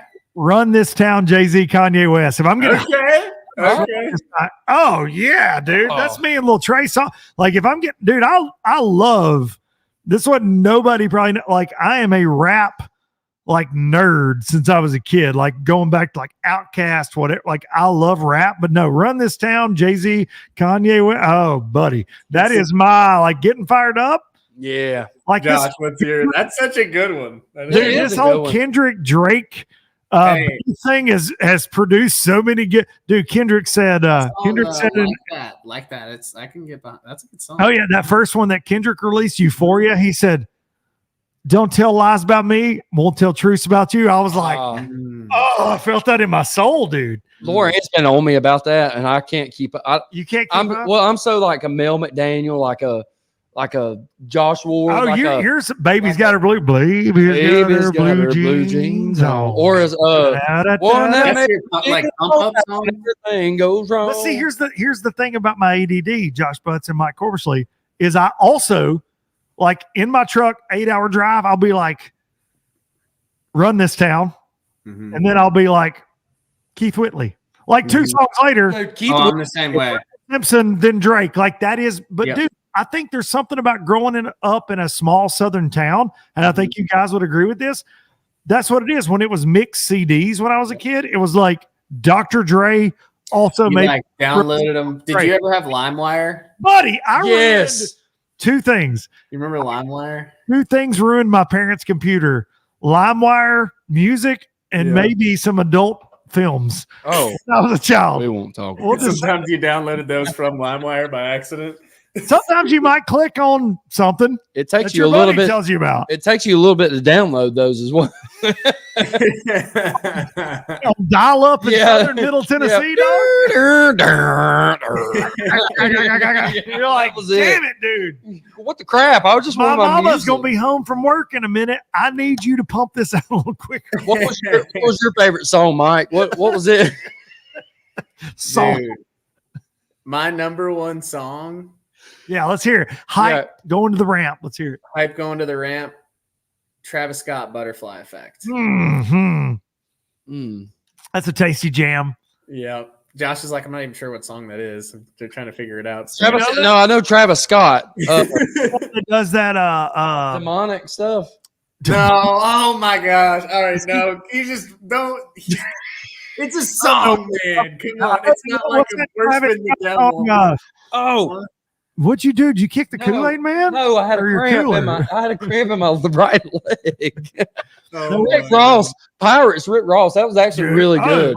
Hey, who said that? He's Trent? just coming in. Sonar Pros coming in. That's Pirates. That's the song. That is my number one song. I told that to Trent. Okay. That is Pirates, Rick Ross, number one pup. I don't know that. I like Rick Ross. I don't. Yeah. I'm not like. I don't go deep with his There's catalog. a lot of, if you will. That one's pretty explicit, though. I will say that just for the All of them are explicit. Bring it. Yeah, pretty much. Never yellow 7, nicest business on display. Man. Oh, I can't be going at. Let's go, Hey, Josh Bus. That was drop so a beat. fresh and so Hang on. clean, baby. Hey. Ooh. Get it, Butts. Yeah. Hey, Hey, I can do some Keith Whitley now, though. well, you want over that beat? No, I can't. Do Miami, Keith Whitley. Miami. You better not be singing. Miami. You better not be singing about Miami. That's my Laura Ann, baby. Oh, L.A. Yeah. L.A. By the way, She hasn't commented in a long time, which I don't she know may be is good asleep. for. She's either asleep or mad. But I will say this before we have y'all heard of Zach Top yet? No. Is that like ZZ Top's son? Yeah, it may be, but this guy is bringing 90s and 80s country back. Dude, Let me tell you something. look right here. Hang on. Y'all don't know shit about this, first of all. Raj Bass and I are speaking the same language, except it was CDs. I remember ordering 40 cassettes from Columbia. I can't talk. Tito's.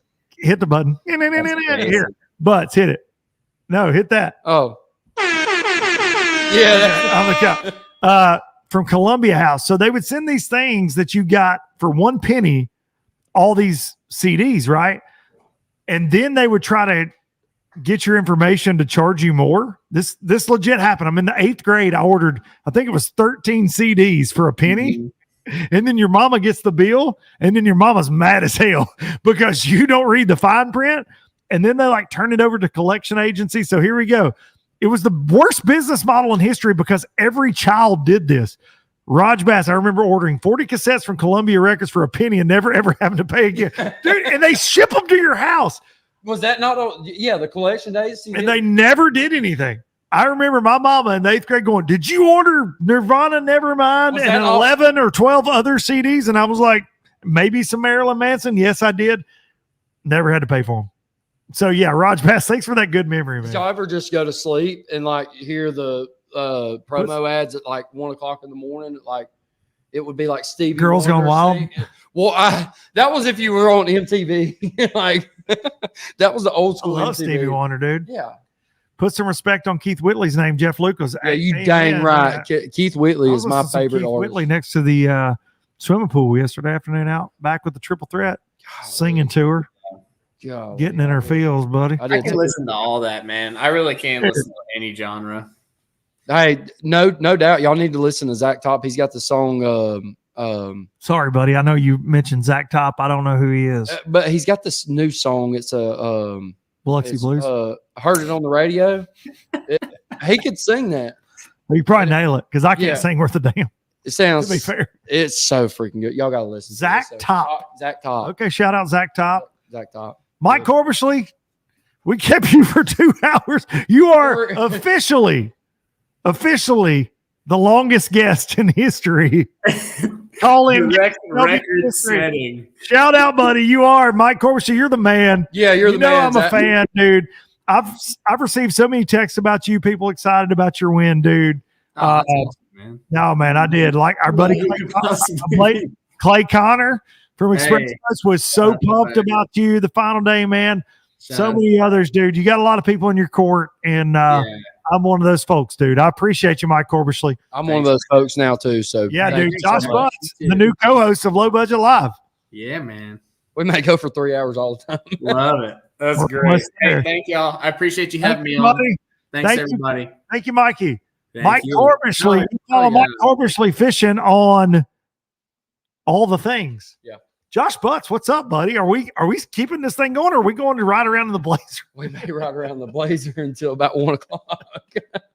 Look, man. I don't know that we need to, but I may not because I got a bunch. Look, after the week I've had, you got a lot to do. Man, my people have been calling me. All my customers have called me. Are we gonna get them grass mowed today? No, it'll be tomorrow. I'm at a Dunkin' Donuts. Yeah, you Dunkin'. I'm at a Dunkin' Butts. We're starting a podcast. Mike Corbishley. Go ahead and tell Lauren we're starting a podcast, Dunkin' Butts. And we're not going to be no humpers, if you know what I mean. We'll leave that up to everybody. Just completely derailed. No. I hope he got insurance on the rental. Chase, dude, that was perfect. That's good. Dude, you are. I mean, I think you're officially a part of this show. I mean, you already were. You already were, to be fair. I'm ready. You've been at the lives. You're my bro. You were there like 4:45 this year at the Low Budget Live, the classic. Standing on tables. What was that? That was so much fun. How good was it? Gosh, that was good. So much fun. I feel like people that on the internet that weren't there don't understand how much energy was in that room that night. It was just, and I'm so grateful for every second of it. But dude, it was truly one of the craziest nights. Now Knoxville, Cody Cannon from Whiskey Myers and all that. I missed that. Dude, it was wild, but I swear Tulsa. And I said, because I'm a volunteer state guy. Yeah. I'm a Tennessee volunteer. I thought, no way in hell we beat Knoxville. And dude, Tulsa was wild, man. Pat came in a little bit later, and I was like, "What are you doing?" Like it was wild, dude. Yeah. And Robert G, I was just making fun of Robert. Robbie G, yeah. Go Big Arm. I love I love like. old body. I got to get him on here in person. I love we me will some all Robert three G. get on here. Dude, We will get. I Robert. love me some Robert I G. love him so much. I don't know him. I don't know him that well, but So like, I'm a great. fan. Like I'm a Robert G fan for sure. I still get down with all the college guys, from being, little college guy, myself. We still get down with each other, But when I get old, I probably go out of that, You probably grow out of it. Yeah, I'll probably be talking about AI. I want AI out of the system. What about T.I.? Do you know about T.I., the rapper? Oh, T.I., T-Pain? What you talking about? T Drizzy? T.I. said, "You can have whatever you like." Remember that? You can have That was you a can thing. have fancy cars. Was that it? No, I'll tell you. Go ahead. No, go ahead. Finish that verse. T Grizzy. I First don't- day out. No, I don't know any of that. Don't let me get on that. I know T.I. I'm old, dude. I know older rap. And then my kids. I love it when you call me Big Papa. I know Throw that. your hands in the air. Oh, do you not remember that? What was that movie This is probably the craziest low budget live ever. What was the And I think movie? everybody expected that between you and I. What was to be that? honest. What was the movie where that guy, like that little kid, got like he was a baseball Big Daddy with Adam Sandler. No, God. Where he had that little boy. He had a It little was boy. weird. He just had that little boy and He- nobody questioned I it. peed longer than he did a while ago. What is that? Oh my God. We can go all night, baby.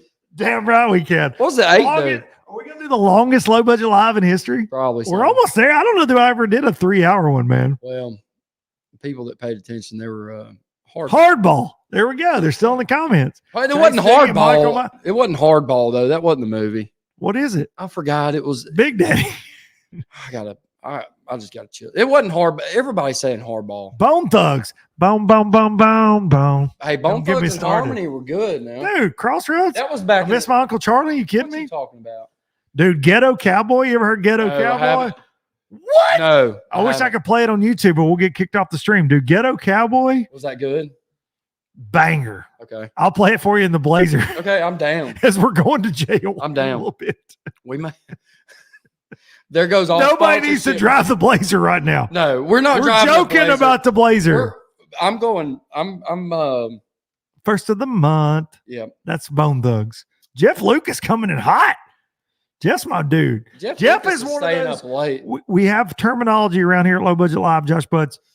OG low lifer, Jeff Lucas, definitely one of them OG low lifers. Definitely. Where's Ronnie Moore at? He's I asleep. love him.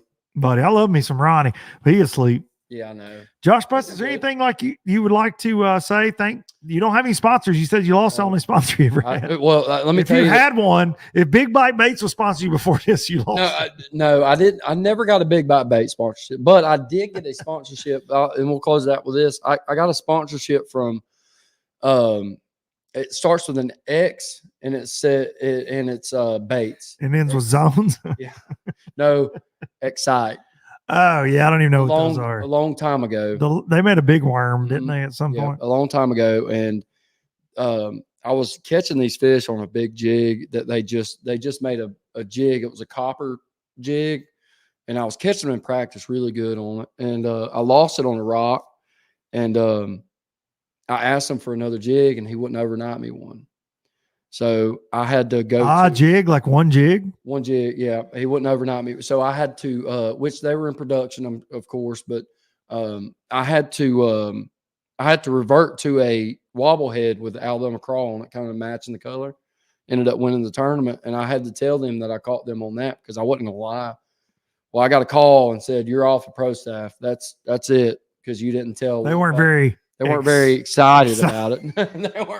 They weren't excited. This is why you're my new damn host. They weren't dude. excited about it. So, we're starting a whole new show, dude. Dunkin' Butts, it's happening. If you don't think this is happening, I've told you for I will years. do it. I will do it. And I've said to Josh Butts that I would not do a podcast unless it was in person with him for the first time because we were going to have a good time. I told you. I said, let's. My man drove 3 hours. Yeah. Hey, we made it happen though. Look at that. We did make it happen, dude.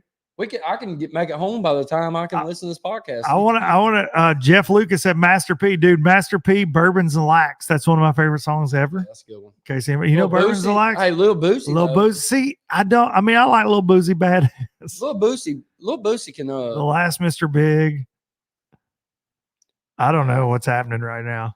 I had some and tried to drive them to him. What are you talking about, Chase? Oh, I think Chase was talking about he had some jigs and he tried to bring them Oh, to you. yeah, he did. No, yeah, 100%. Chase is a real one. Chase was my second man at my wedding. Second man. Yeah, my dad was my first. And then hey, by the way, there's a song you need to go listen to. Okay. By Tyler Wood. It's called Dad. The best song. Is it gonna make me cry? Yeah. Yeah. I probably won't, but I dance. I probably won't listen to it if it's gonna make me cry because I'm a crier. Hey. Self-admitted. I danced with my dad at the wedding to that. That's cool. It says, everybody would call you Superman, but I just call you Dad. That's cool. Man, it's good. Yeah. I love good country. Dude, Josh Butts got married less than 2 weeks ago, wins the ABT again. Yeah. Big surprise there. A winner. I love that burp. That was awesome. I mean, I've been doing it all. I did burp, didn't I? I loved it. I'm here for it, buddy. I'm glad you caught up with it. I love it. Right into the microphone. Hey, there's no. This is the most Tito's I've ever drank on Low Budget. I love it. I That's would pop that thing. Well, dude, we're empty. That's the problem. You already had mixed. Out of ice, out of everything. Yeah. I already had a full one. Well, you know when what? we started this, and then I'm here to have fun. And we that's did it. What it's. I hope. Why is he in a rental? Marty Gentry. Okay. Close the show. Josh Butts. Okay. Close this Low Budget Live. What? Duncan. What's the what pick in the back of the dragon pick? This. Oh, I love the Pickwick maps. Yeah. This is where the we dragon pick. Right here is where we came in fifth in the. No, don't show that. And right here's a good ledge there yeah, as well. They're gonna go pause it and zoom in.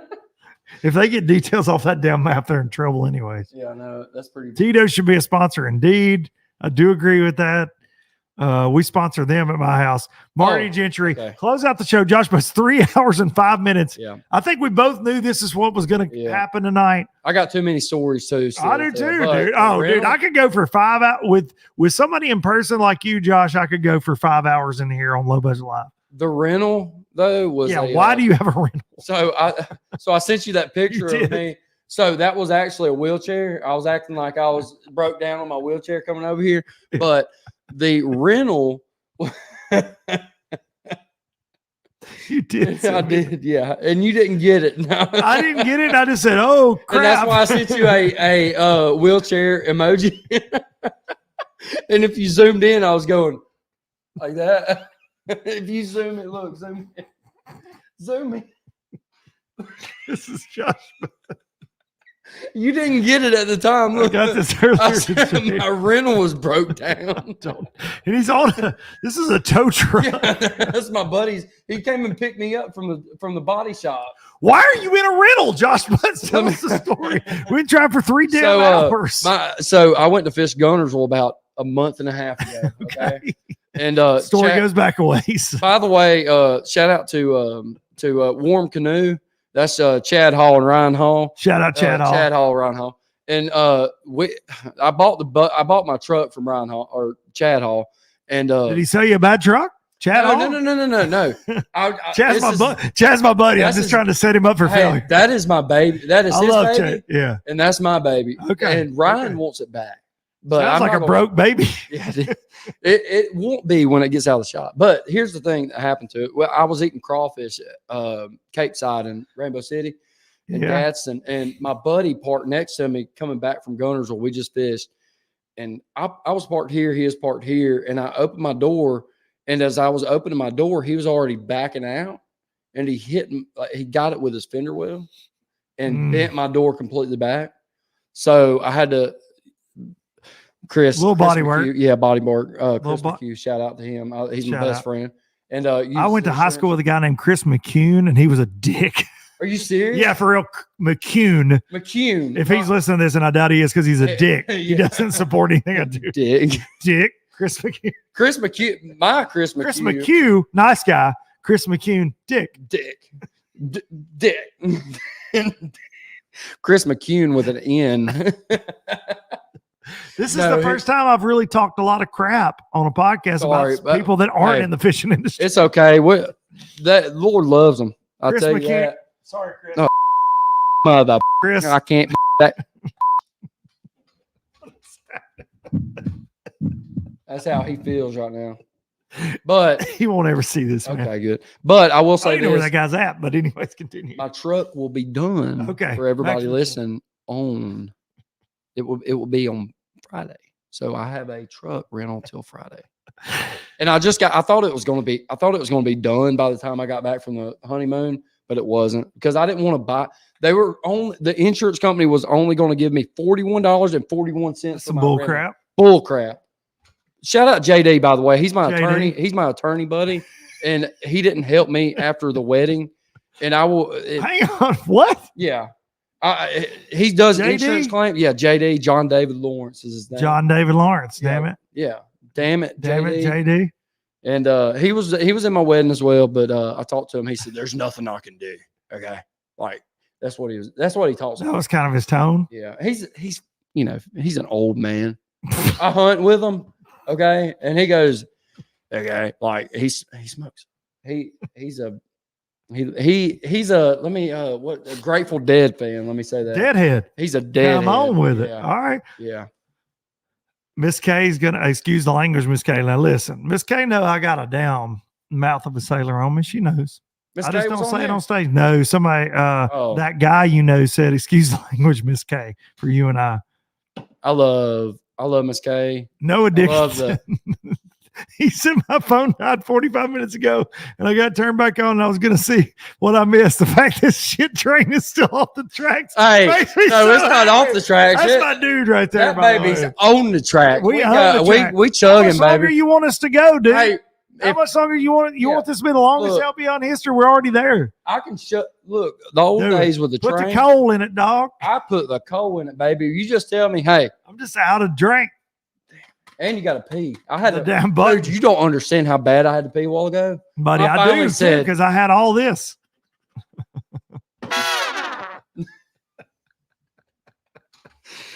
And I would like to thank the sponsors for the show again. What do you want to talk about now? Oh.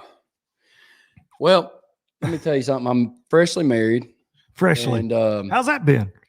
Man, that's been a roller coaster. Like not bad. I don't think you're supposed to ever say that in your first 2 weeks of marriage. No, buddy, I've been married almost 10 years, and it does turn into a roller coaster. Well, I got a very good explanation. Yeah. I know where you're going with this. Yeah. Sorry. So the honeymoon, her grandmother died, and then my buddy's granddaddy died. So I've been through a roller coaster of emotions. Yeah, roller coaster of emotions. Yes. No, you're good. I wasn't giggling at no. Yeah. I was giggling. It's about the fact that you said your new roller coaster of emotions. That your new marriage has been a roller coaster. I love you, baby. If you're watching, she ain't commenting no more. LA, she's in bed, dude. She ain't commented in a long time. I love me some LA. She's one of my favorite people, dude. Dude, she's on top of everything, bro. She is like she's getting it done. She has to be on top of you, buddy. She keeps me in track. I'll tell you that. Thank God.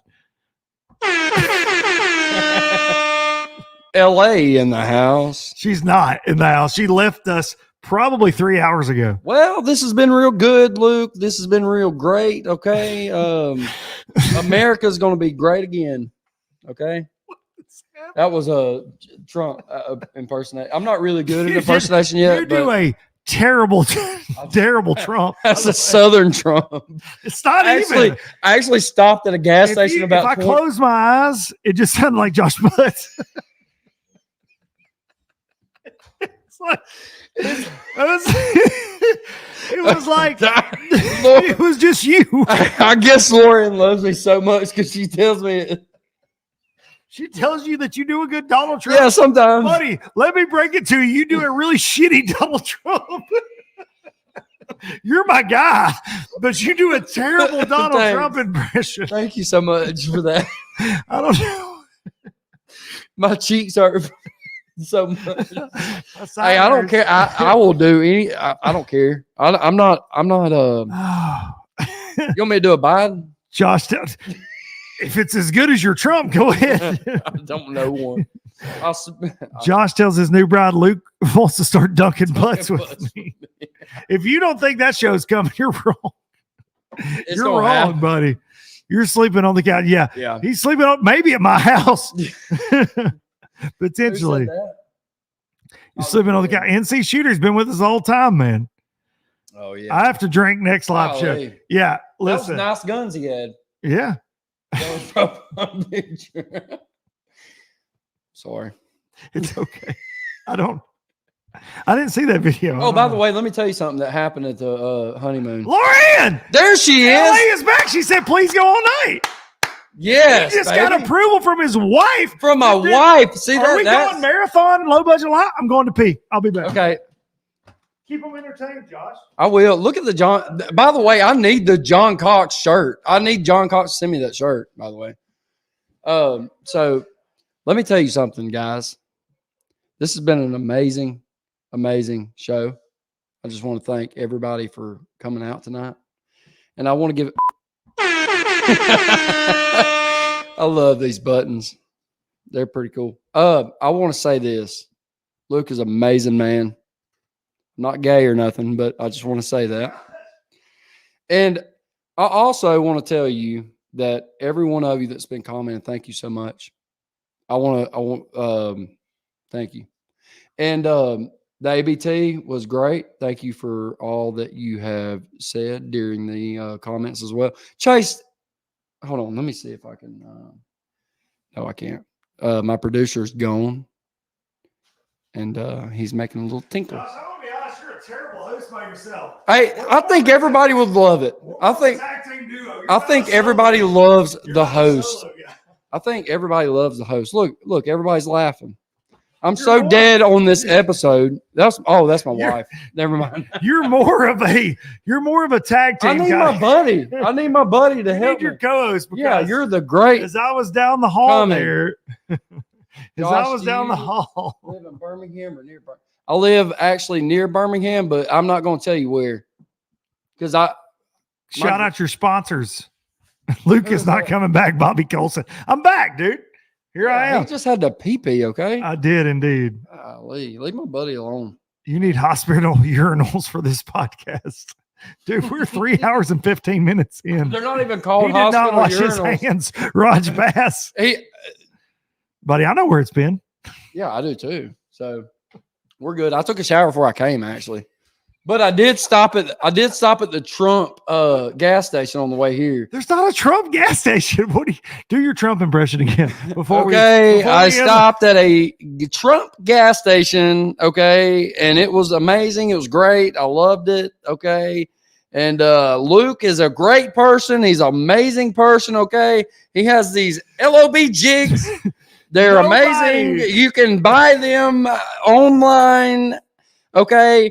They are LOB, low budget live 10 trocar hooks, okay? The trocar are very sharp. Nobody has ever done a worse Trump than you.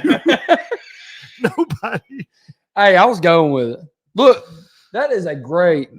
That is a good jig. That is a great looking jig. All right. You're not that guy, buddy. Not that guy. Yeah, exactly. NC Shooter coming in. You're not the guy to do the Trump impression. I don't want to hear that. Okay. So leave your comments out. Okay. If you're not a Trump. Okay. Thanks. You do not do do you do any other impressions before we leave the folks here on Low Budget Live? There's 3 hours. Don't mean there's rain. Tears in my eyes don't mean there's pain. Don't flatter yourself. That was Elmer Trump. I'm over you. Oh. Please just hug and get it over with. Hey, we're having fun. I just snorted into you the did. microphone. Hey, this has been a shit show, Josh, but it's been a good one. I love it. Ladies and gentlemen, I'm going to take you out with some Biloxi Blues. We're going to take you out with some Bush Light. Hold on, I got to open one. One more.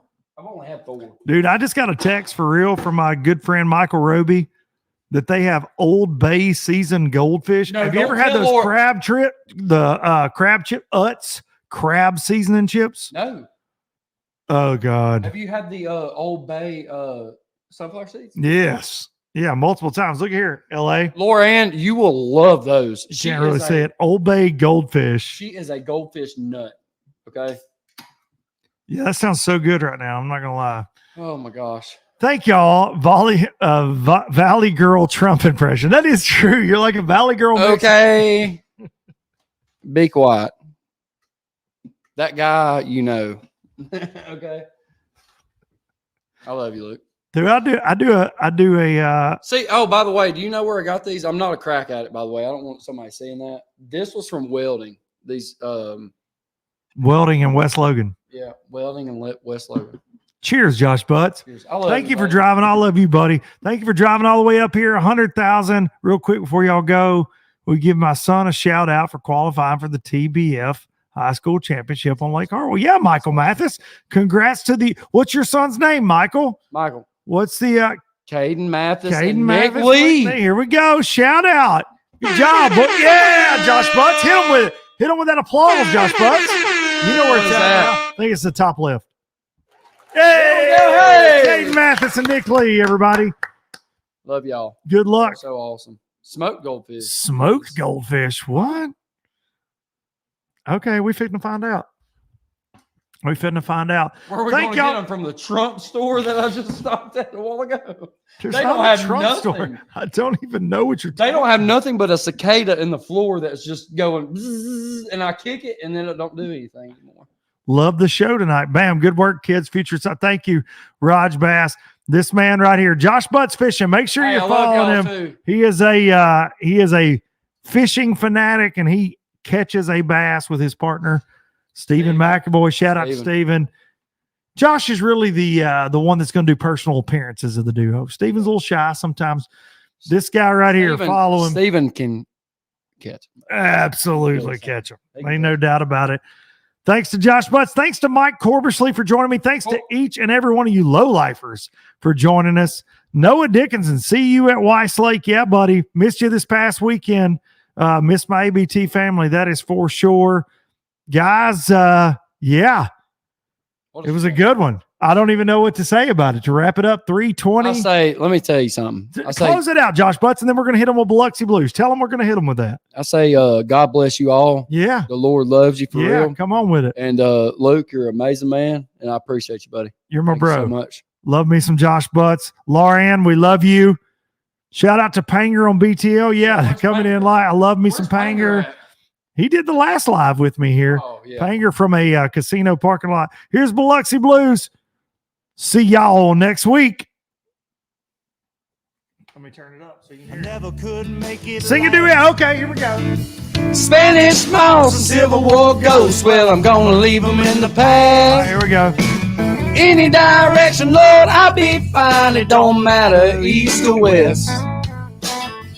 North, south, wherever the wind blows, I'm leaving this burden to rest. Here we go. This highway does not know my name, and I don't care. No. I Don't. don't care. Not even kind of. Not even a little bit, Josh Butts. Don't even care. Headed my way Hit it. for another place, and I've got Here we go. 3 good tires and a spare. Right here, take them home, Josh Butts. With a white line gypsy getting out of Mississippi with just enough gas to get there. See ya. See ya. Josh Butts, everybody. Mike Corbishley. Thank y'all.